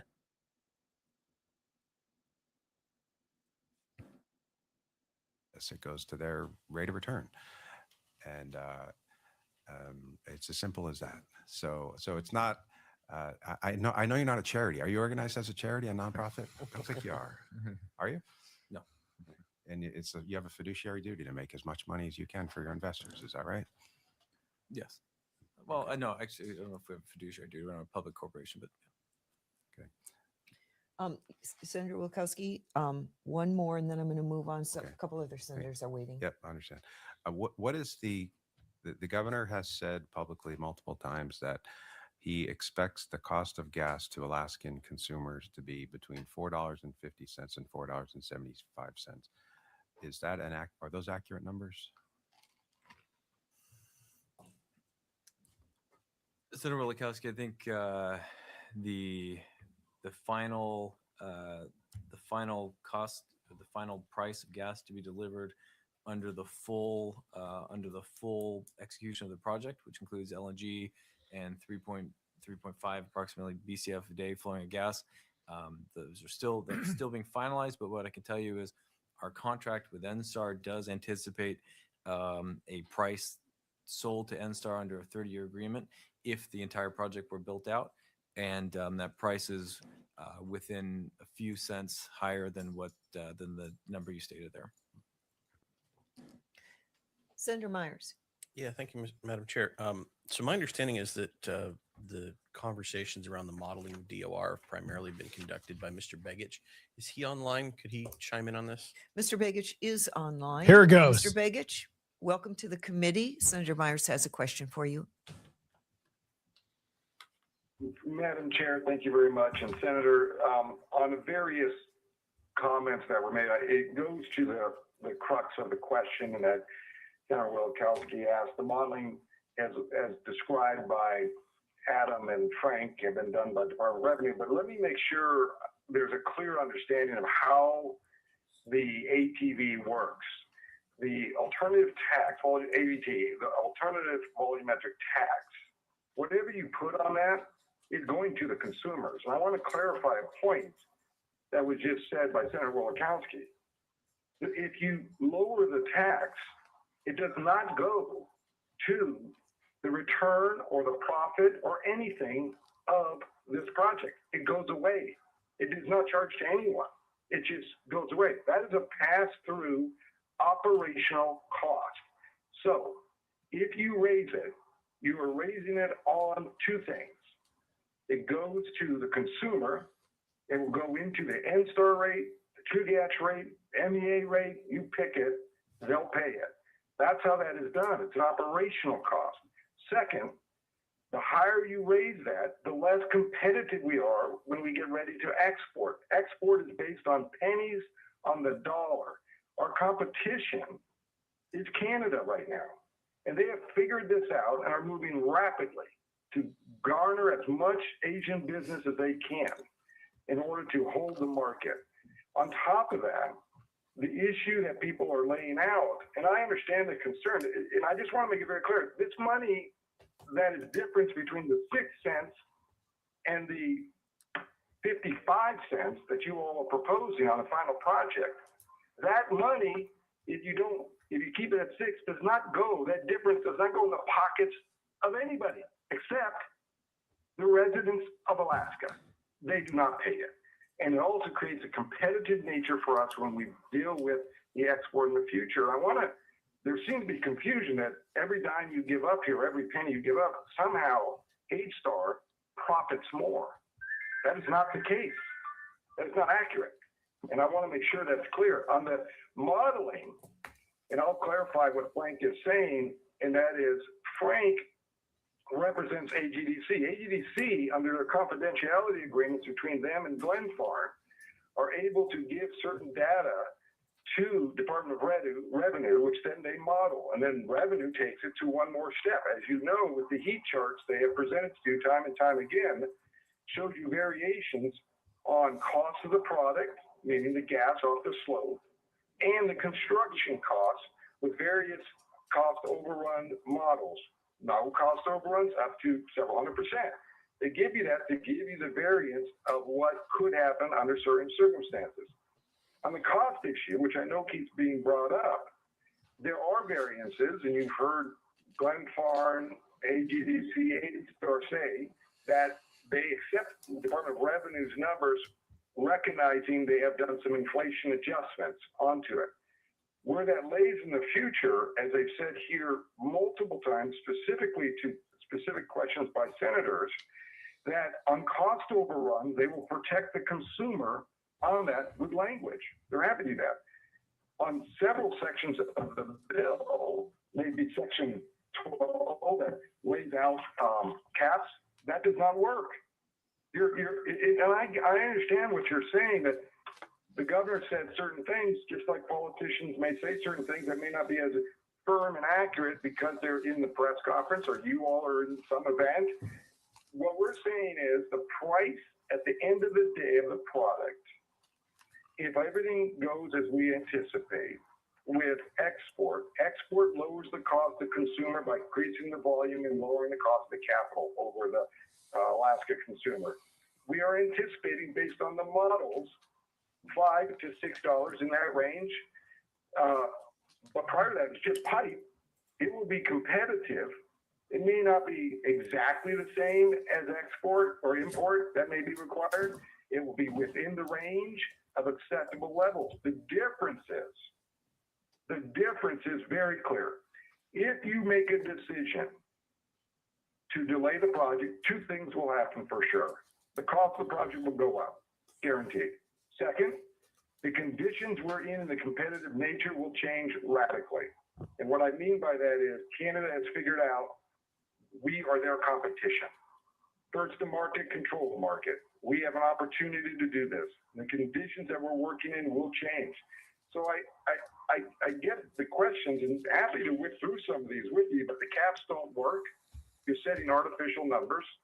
And you may say, well, the governor said it. Okay, governor said it. Doesn't mean it's the market. We're talking a multi-billion-dollar project that the state of Alaska residents will gain billions of dollars in savings over time if we get going. So I understand the questioning angles here, but we're here on the same goal. If anyone on the committee objects to building a pipeline, okay, we get it. But I don't think so. I think we're all on the same page.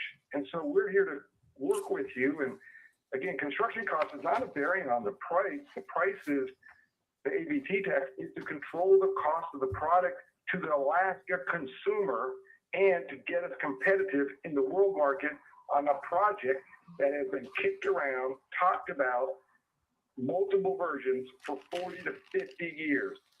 So that's, I'm sorry, Senator, I didn't mean to rattle on there, and Madam Chair, but I'm listening to this discussion, and if you want to get to the point of what works, your price model per unit does not work if we want to be competitive in the world market.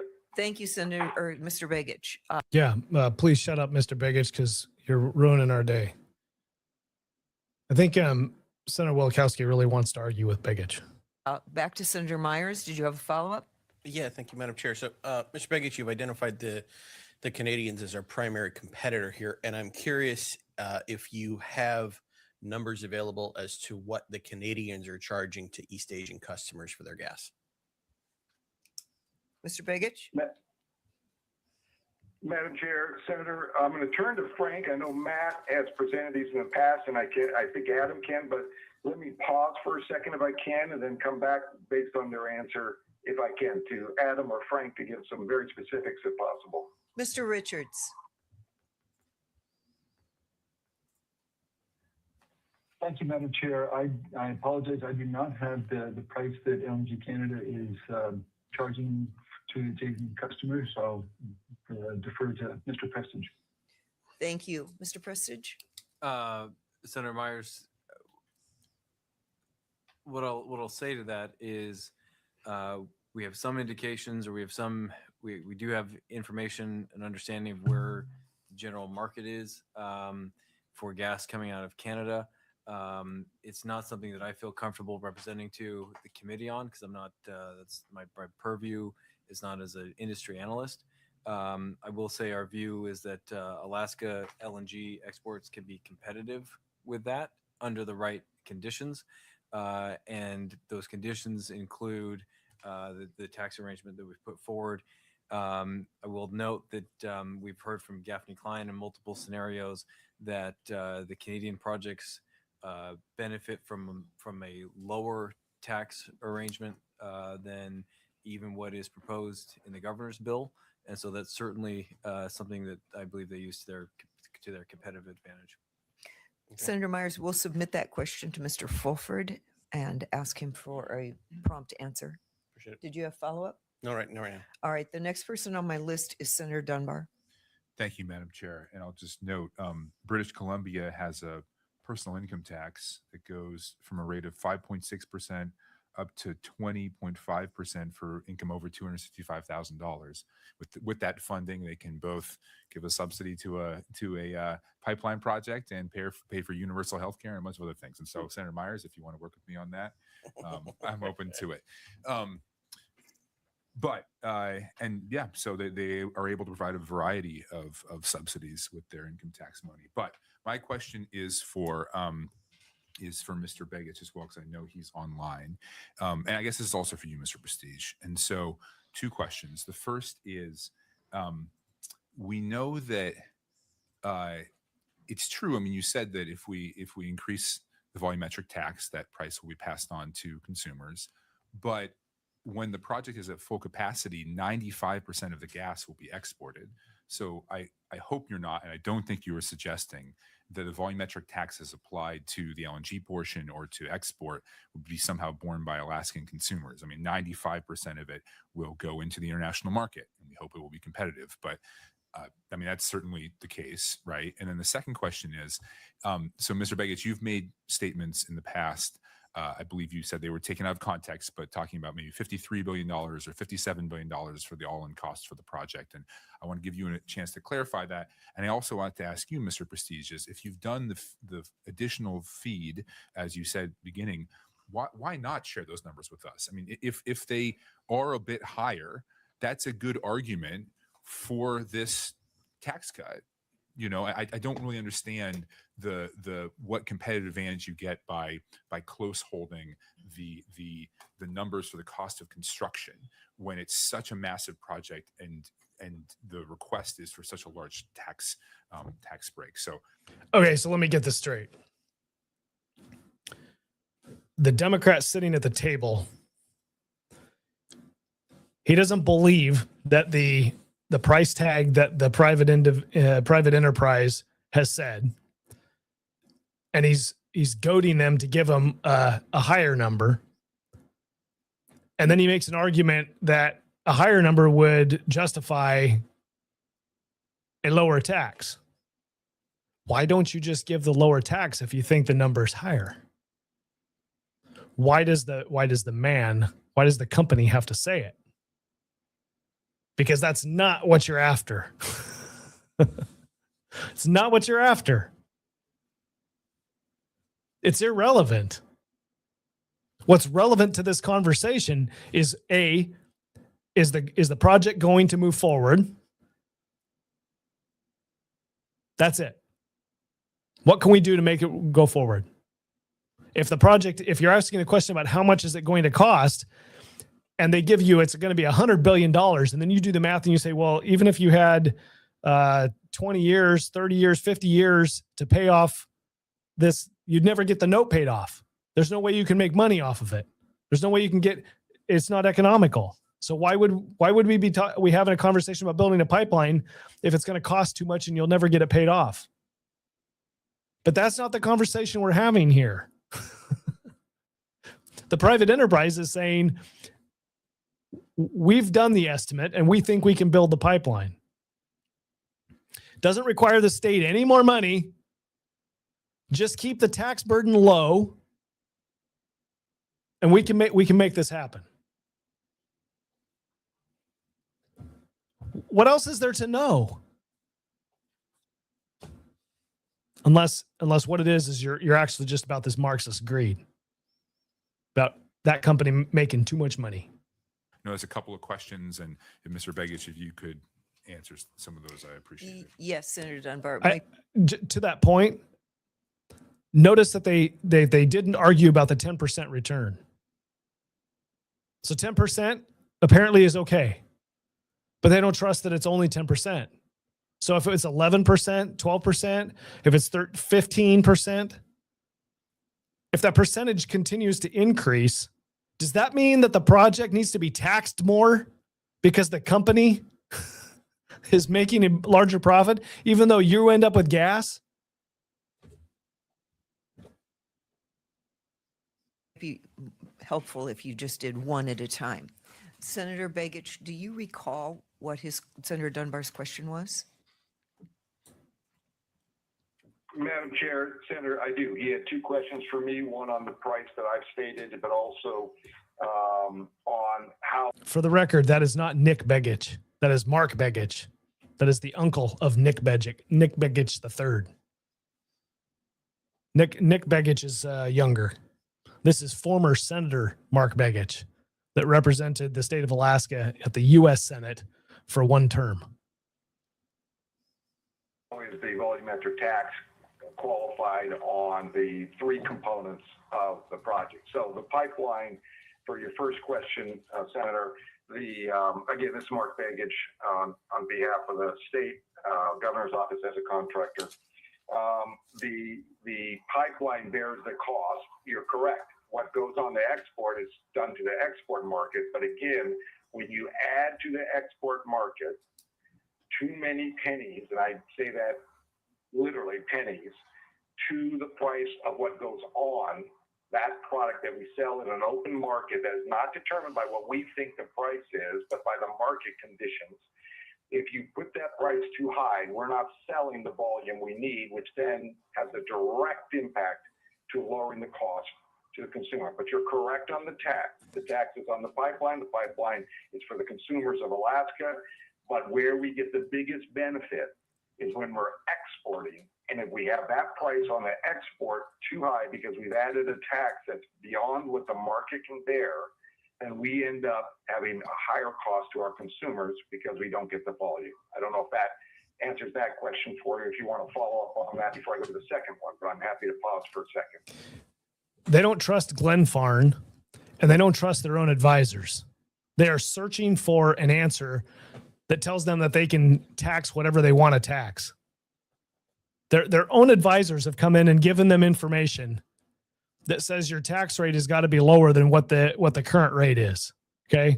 They've compared it to other jurisdictions, and these people still, they do not have the experience. They just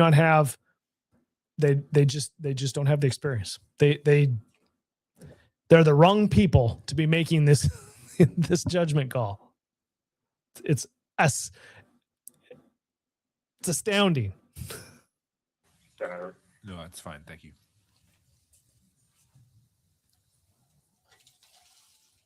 I'm sorry. Could you go on to the second question, Senator Begich?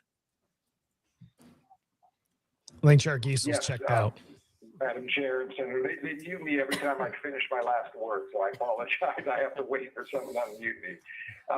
To your second question, which was the number I've used in a presentation among a group of former legislators, many that you have served with and others have served with in a discussion.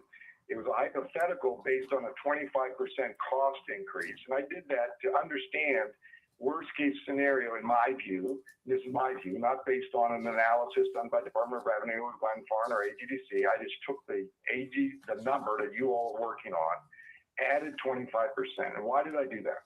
Because they were curious, which was a very fair question, if the state bought into the project, what would be the equity position? What would be the maximum cost? And I was trying to give them a high number, just so it's not as high as they think. And what I mean by that is, let's just say we'll use the number that Frank just said on the pipeline, $16 billion.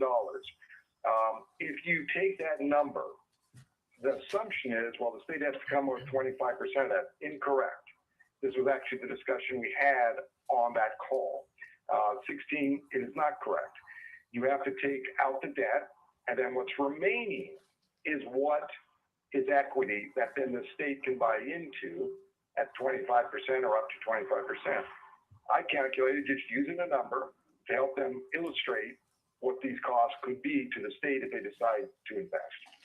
And that's how I come to the number. Did that answer your question, Senator Dunbar? Thank you, Madam Chair. But if I could ask a brief follow-up to Mr. Prestige. Mr. Prestige? On the, is it Prestige? Not Prestige? Prestige. Prestige. Okay. Apologize. Mr. Prestige. So if you have updated numbers on the cost, why not share them? I mean, if they are higher, that's a good argument for why we need to have a tax cut to adjust. So why not share them? I don't understand. Senator Dunbar, I agree. First, I agree with what Mark Begich is saying, describing the competitiveness of the LNG market. It really is a market where cents, nickels can make a difference between a successful project or not. And so there's a very narrow and intensely negotiated competitive window. That goes into the answer to your question of why not disclose that. First of all, again, when the state has its option to invest equity, those numbers will be crystal clear because the project will have FID'd and will be known, and those numbers will be final. So that you've got that to basically, you've got that to hold us, to some accountability, if you will. But more importantly, where the project is right now is in the final stages of negotiating many commercial elements to the project. And so those commercial elements include the cost of gas being sold into the pipeline, the cost of gas being sold out of the pipeline to domestic buyers, the cost or the price of LNG being sold to buyers globally, the price that contractors are bidding for all of the different scopes of work for constructing the project. Each of those is in, I'd say, late stage negotiation, but we're still closing those deals and disclosing our cost estimates and disclosing what we have on our side of the model puts the project at a competitive disadvantage in each of those negotiations. And I can tell you, like, I've lived it many times where I will sit there often on a call or in a meeting, and I will listen to the counterparty try to back calculate what they think the cost of the product is that we're selling using what they've seen as public information. And it creates a real challenge for being able to commercialize the project. One last thought. You're literally causing the increase of the project and increase of the cost of gas by having this conversation of trying to force them to come out with information that would put the negotiator, the company, Glenfarne, in a competitive disadvantage. And these weasels sitting at the table who are using leverage in the legislature know completely what he's talking about. They don't give information up unless it serves their purposes for their politics inside that building. When they say something, it's for a purpose. It's something that they want to have happen, and that's why they're speaking. They know exactly what this Mr. Prestige is talking about with regard to keeping information close hold.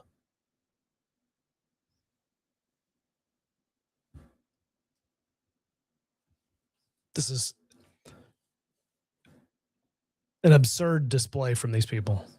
Madam Chair. Thank you, Senator Dunbar. One last follow-up. Thank you. If we're going to understand, if we're going to get all the numbers after FID and we'll understand the cost, does it make sense for us to then pass some version of the governor's bill with a 1 year, basically with a 1 year expiration date? That is, we pass something, we see the actual numbers, and we come back next year and see if what we passed was the right thing. Senator Dunbar, I understand the premise of the question. Again, it's a challenging project. There are so many moving parts. One of those moving parts is that we do need lenders to lend into the project and equity investors, and they need to know a certainty, or they have a predictability to the loan or the investment that they're making, where they can see the next 30 years with some certainty, and that's how we're going to pull together the many billions of dollars for this project. I will say, for what it's worth, and I know this is unsatisfactory for various reasons, but we've expressed a willingness to enter into NDAs. Understand that's not tenable for many of the committee members, We've expressed an openness to executive sessions to be able to provide this information under more confidentiality protection. So it really is that confidentiality protection that and preserving that competitive privacy, I guess, if you will, that is driving our concern here. And we're open to finding ways other than public committee hearings to discuss project costs. Thank you, Madam Chair. Mr. Prestige, for you to give us information in confidence, in confidential executive sessions, puts us at a real disadvantage, because now we have to craft a bill based on what you've told us privately, and yet we can't tell the public what those numbers are. It doesn't work very well. Senator Wielechowski? Yeah, thank you. I want to get back to some comments that I heard from Mr. Begich, and that is that the cost just get passed through, and they don't impact the internal rate of return. If that's the case, just go ahead and build the line. Because the numbers that without us doing anything, because the impacts are disproportional. What he's just build the line with the 20 mil tax, and you just pass that on to the customer. Like, Bill's not a dumb guy, but for some reason he's really stupid about this right now. He's got a one-track mind, and that's it. It's amazing to witness. we've heard, or what we know, is that if this out of, especially if it's 57 billion, which I think we all know is probably where the number is, if not higher, the state and the communities will lose $1 billion per year in property taxes, and so the government. That's assuming that the project gets built.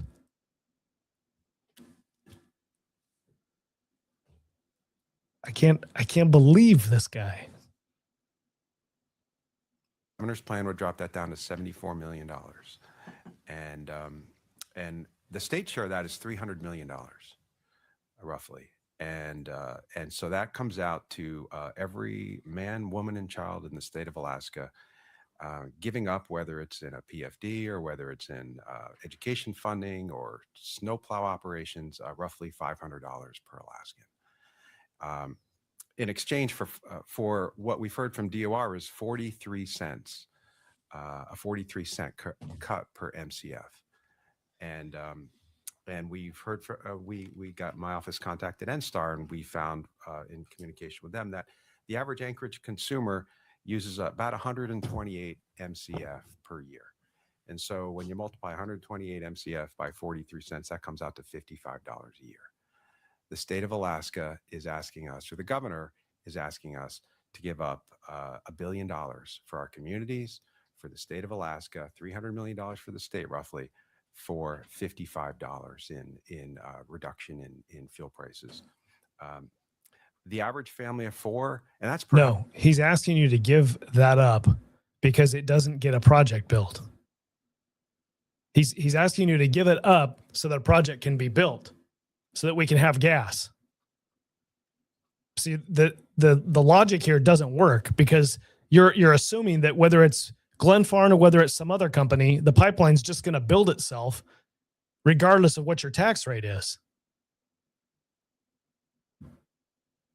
That's the assumption that you have. To be in your shoes, you have to have the assumption that the gas line is going to get built by somebody, and it's just a matter of, we just have to find agreement on what the tax is going to be. But that's not the case. You don't have an alternative to Glenfarne. The project doesn't build itself. Your own people are telling you, your own consultants that you paid are telling you that you have to reduce the cost that the state is applying to this project. Your own testimony on the committee is telling you any of this tax that you put on is going to increase the cost of gas. So how is that a benefit? This guy. Household, the average family of four is giving up $2,000 of state money, just state money. That's not even including local property tax money to get $55 in cost savings. That's not a good deal.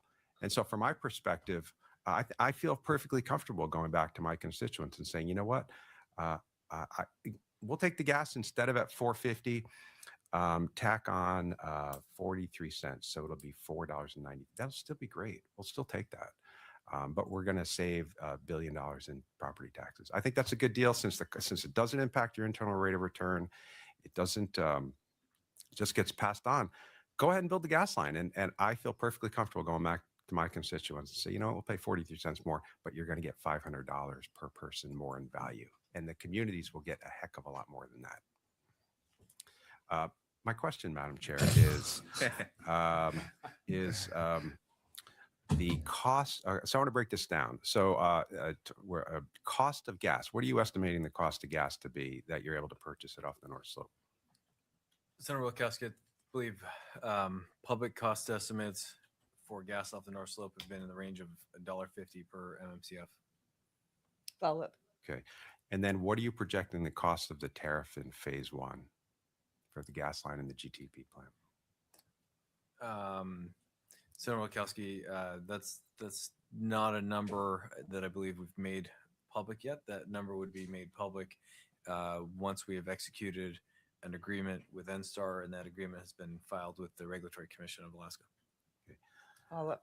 I'm just trying to understand the governor's $4.50 number price for gas, and so can I assume that it's less than $3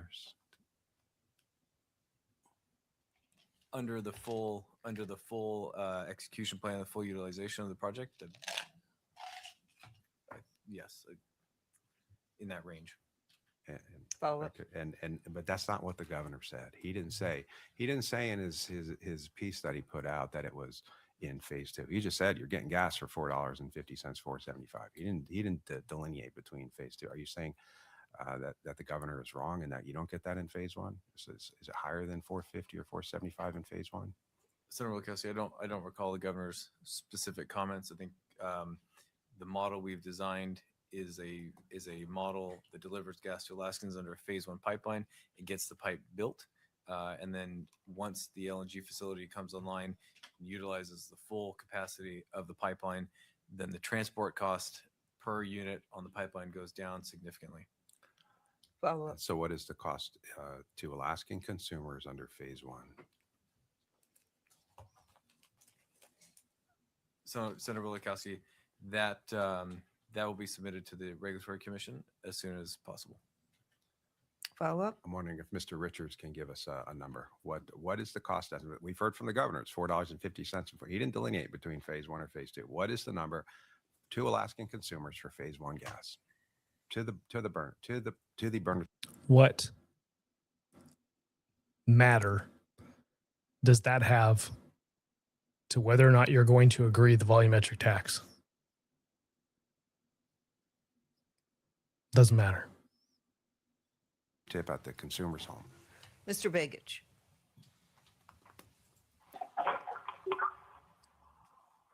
Madam Chair, to the Senator, first off, I think you've heard from Adam regarding the rate structure, which will be, they're negotiating with NSTAR as we speak. That will be public information. The public have all the time in the world to have that conversation. But to your specific question, Senator, okay, he did delineate. Okay, however you want to say that, it's not going to be $4.50 when the pipe is only the pipe. Does that help clarify that question? Senator Wilkowski. Just want to know what the number is. That's your question. You're challenging the governor. I just want to know what the phase one number is. On the price. The governor said $4.50. I know, but I just want to know what the number is. Is he right? Yeah, is he wrong? What's the number? The number that you're quoting and restating from the information that you have from the governor at $4.50, I think that's what you said, that will not be the price that consumers will pay if it's only a pipeline. That is a fact. Today, consumers pay on the new contracts out of Cook Inlet $13 plus, and they're going up from there. as you've heard from the president of NSTAR. So if you're trying to say the governor wasn't forthright, I'm not going to give any comment on that point. You disagree with them, you disagree with them. But the $4.50 is not for the phase one pipe only. So hopefully we can stop that battering back and forth, frankly, Madam Chair, in the Senate, because that just is a useless conversation. If your concern is, how will this project compare to import fuel and the comparison on price? If that is your question, I'm happy to answer. You have two choices. If you import, there's one thing that will surely happen. The state will get nothing in revenue stream. Two, the Alaskan consumer will be subject to foreign entities, a concern you stated in your S version you keep bringing up. So we are now subject to foreign natural gas. Third, we will not create jobs for Alaskans. Four, we were dependent on world stability, which is not really in the world these days, versus Alaskan gas, jobs for Alaskans, value for Alaskans. If the gas line completes the way we anticipate it with export, it will save consumers $1,450 per family in the South Central region per year. That's real money to consumers. And the last statement I'd make on this, will it be a little bit higher than import? Potentially. But our risk is greater. The risk of depending on foreign oil or natural gas would be a significant mistake. And also, all the money you're talking about is irrelevant because they will not collect it because you will not have the pipe in your jurisdiction and producing out of our own gas. And lastly, to your concern, Madam Chair, to the Senator, the concern you have, just pass it on, $55. I don't know what your numbers come from. I'm not here to debate them. That's your political statement in your speech today. But I'm just telling you right now, every dollar you save to consumers is a dollar in their pocket in an economy that is struggling, in a state that has no direction in the sense of its economy right now because energy is the bottom line. And all we've seen from cooking the gas, NSTAR and others, we've seen 20, 30% increases. And we need to solve this problem. That is the issue. But if your issue is, did the governor make a statement not delineate between phase one, phase two? Okay, yes. But 450 is not what you will get if we just build a pipeline. But the pipeline is the riskier part of the project. Once you build the pipeline, import, export is our target. Why? Because that will lower the cost across the board. We will benefit from selling our natural resources, which is what our Constitution talks about. Take our resource, get the highest and best value to foreign entities that will buy it from us, that we can lower the cost to consumers. That seems like a pretty good deal when we can sell it to someone else and lower our costs and consumers in our state benefit. Mr. Begich, you have, well, it's been stated here that AGDC and our Department of Revenue are collaborating. So the what are called heat charts, sensitivity matrices, which are submitted to us by our Department of Revenue, should reflect working with, well, it's not you, it's actually Mr. Richards and AGDC. And at $1.50 with the Senate Bill 280 that the governor introduced and $1.50 at the wellhead price for natural gas shows a break-even price of $4.43. But we know that NSTAR has infrastructure costs and they tack on a little over $10, $10, $11. So it's unrealistic to even tell consumers that $5 gas is what they'll experience. It's going to be at least 15, if not more. Now that's for the in-state. If we look at the LNG heat map at $1.50, as the governor introduced it, it says $8.48. So that I believe is what it will cost after the whole thing is constructed, full construction. So the numbers don't add up. And when the governor says $5, it's deceiving to the public.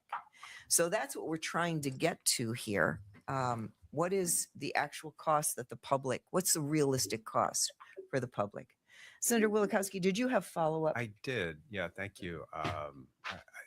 Well, I will just say, I know just on Cook Inlet gas, I would remind the public that there is 19 trillion cubic feet of gas in Cook Inlet, controlled 90% by an outside Texas billionaire that I have requested and the utilities have requested to Governor Dunleavy and his attorney general that he enforce their leases. And he previously enforced the consent decree before it expired.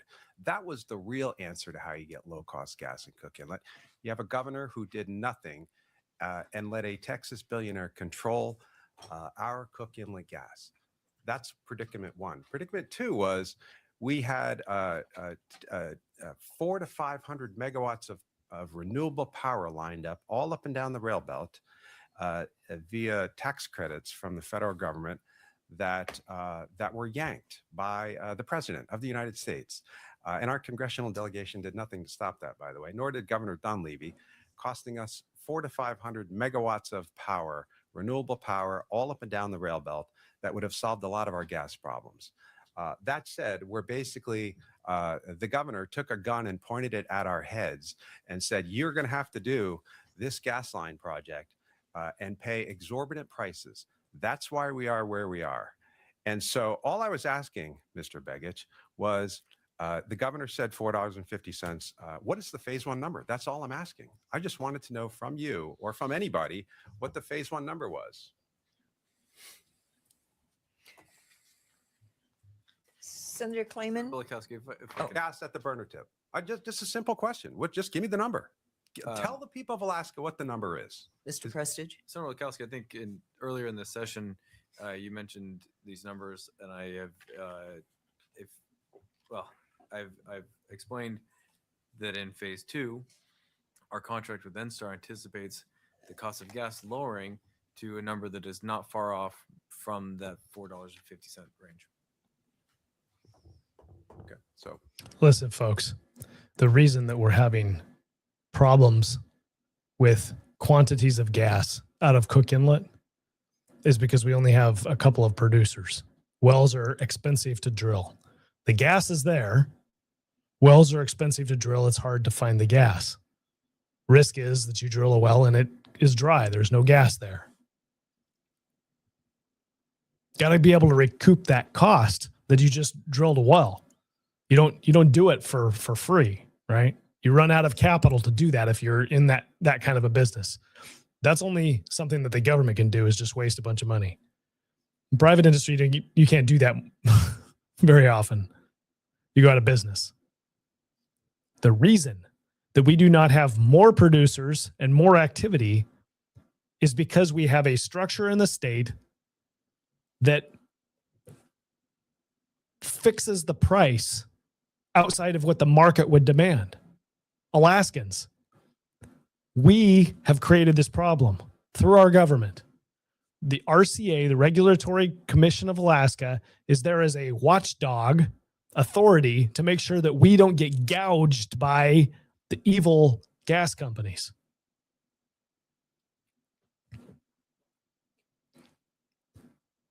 You know what would be worse than having high cost gas come out of Cook Inlet is freezing because we don't have gas. What would be worse than having high cost gas come out of Cook Inlet is importing gas from Canada that's at a similar cost. The reason that we have few producers in Cook Inlet is because we've had an RCA that has artificially kept the price low and not allowed the market to work.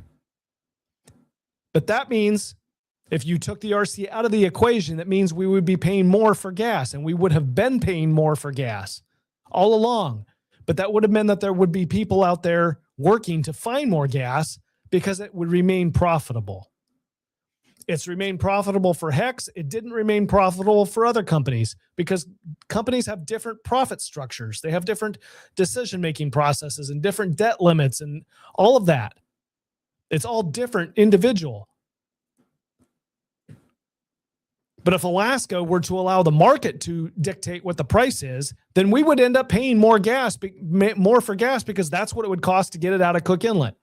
And what you're seeing right now, what's being fought out in this committee, is the truth that nobody wants to talk about. We're going to end up paying more for gas any way you look at it, unless you have an export facility and you are exporting the gas outside to other buyers. And that is the only way that you get your gas down to a cost that's less than importation cost or a comparable cost in Cook Inlet. Trying to find a chart that was provided for me. It was provided to me by industry, and I found it. So I'm going to show it to you, because this is really telling.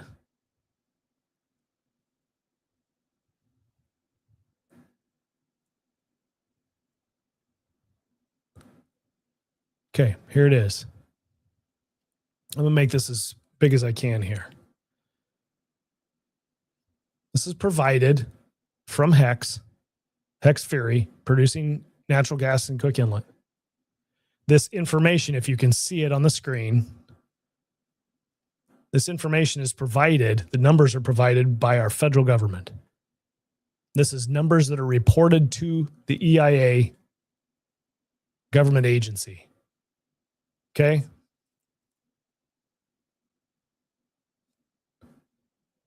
Natural gas rankings, residential price, September 25. There's only 43 states that have reported. The highest on that list is $56 per 1,000 cubic feet per MMBTU. So when we're talking on this committee meeting, when they're talking about $5 gas or $13 gas, that's compared to these numbers. These are MMBTU numbers, or MMBCF numbers. Sorry, MMBTU. Hawaii pays $56.92. Okay, well, that's fine. They're an island out in the middle of the Pacific. You're expecting their gas is going to be higher cost. Absolutely.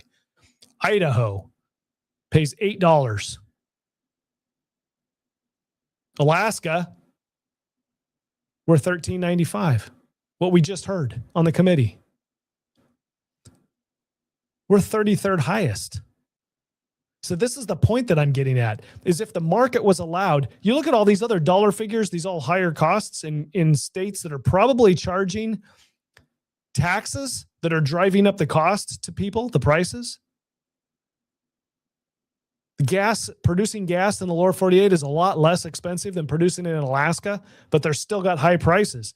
This isn't factoring in, or it isn't removing out or communicating what the government cost is, what the government portion of those costs are. You can bet that some of these states are lumping in some taxes that drive up those prices. But here's the point that I'm trying to get at. We're running out of gas in Cook Inlet because we've wanted to have this $5 or $6 or $7 gas for the past decades. While the cost of gas has been going up, the cost to produce it has been going up, and our RCA is keeping a lid on it, just like this committee is trying to keep a lid by saying you can only charge $5 gas. That's the limit.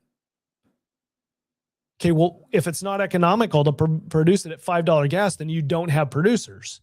And that's what we're having in Cook Inlet. We have lost the production aspect of this because it isn't economical.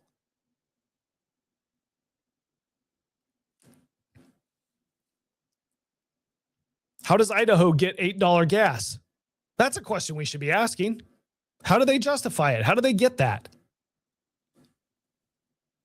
Alaska, out of all of these lists, what is population-wise?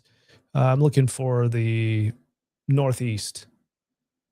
Delaware, New Hampshire is where I'm looking for. Vermont. New Hampshire, Wyoming, Alaska all have a similar population. New Hampshire's paying $22. part of the reason we have high cost gasoline is because we've got a small population to buy it. Larger purchases, larger quantity purchases means lower cost price per user, per person. New Hampshire's paying 22. Wyoming, where's Wyoming at? I would have expected them to be down on the bottom here, right? But they're not. They're right there, 20. Wyoming's booming with oil, pulling gas up, and they're paying 20. The expectation for Alaskans to think that we are owed somehow because we're Alaskan, we're owed $5 gas is just not a reality that anybody else in the nation is benefiting from. It's not the reality. So when they sit there and say, look, it's going to be $8 gas. Okay, well, that's the lowest that anybody else in the nation pays.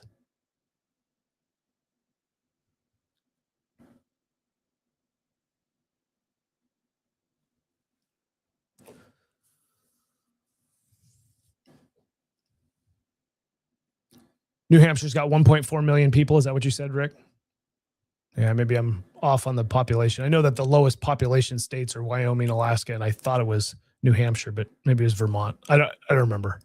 Anyway, point is, it's a smaller state, smaller population state, smaller physical state, but smaller population state. So, okay. Clearly,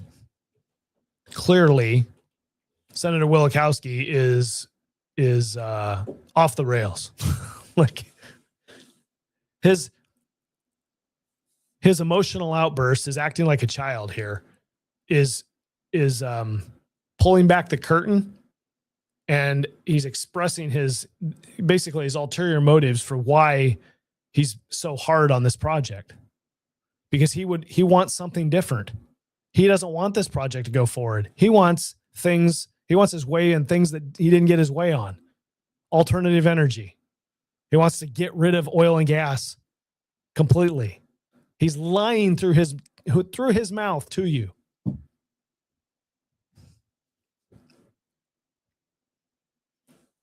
This is a final thing that I'm going to say tonight.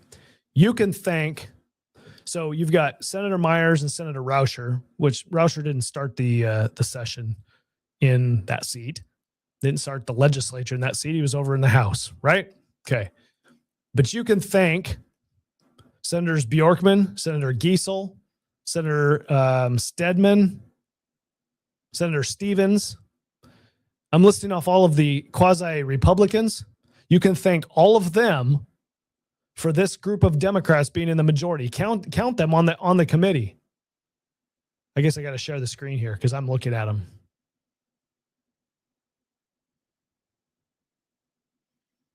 Count them on the committee. There's 1 Democrat, 2 Democrats, 3 Democrats, 4 Democrats, and you've got 3 Republicans, 2 in the minority, 1 as the chair that's not getting along with the other 2 minority members. Didn't want to caucus with them. So you got 4 Democrats controlling the conversation of this committee, thanks to Kathy Giesel, and thanks to Senator Bjorkman, and thanks to Senator Stedman and Senator Stevens. Otherwise, the alternative would be you would have Republicans in control of the meeting, and they would be much more friendly to a pipeline being built. So this whole mess should be laid at the feet of those individuals who made some really poor decisions of empowering these people. It's all their fault. This pipeline doesn't go forward. You can blame the committee members, but it's ultimately the people who empowered them.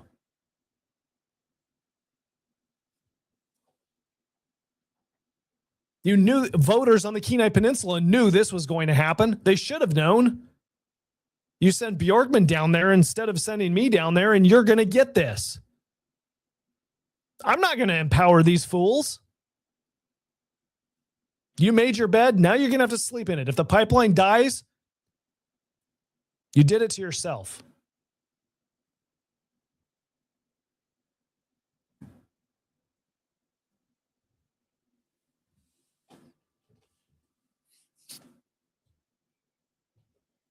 We have got to increase the pool of people who are participating in our process so that people like this that are untrustworthy to be making decisions are not in the position.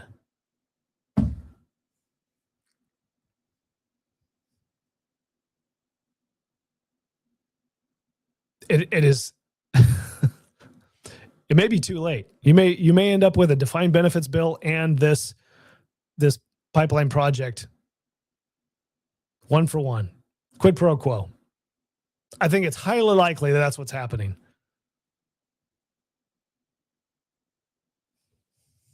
Governor telegraphed it today in his press conference, or yesterday in his press conference.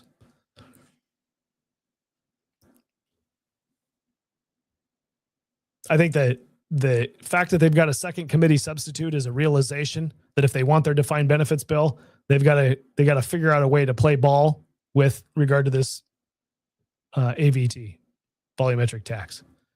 Governor's not going to get his bill, but they'll be able to claim that they're sending his bill to him, and it'll look just enough like it for him to not want to veto it.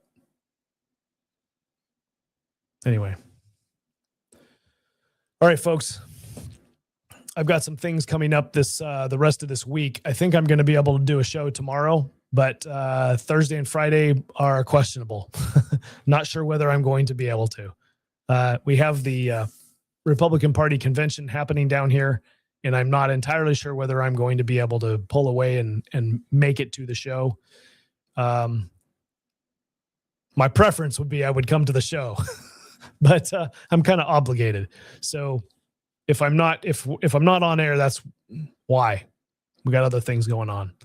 But hopefully I can make it tomorrow night, and we'll catch up and figure out what happened here in Senate Resources. So thank you all for participating. It was great to see you. Look, if you're new or watching, help me out. Spread the word. Like and share. Subscribe. Tell people about this. Copy and paste the link. Send it to somebody who needs to know what's going on with the pipeline and with government in general. You got people that say, like, I don't know what's going on down there, or I've got questions. Send them my way, and I'll do my best to answer the questions. All right? We gotta spread the word. All right. We're done. Have a good night. Adios.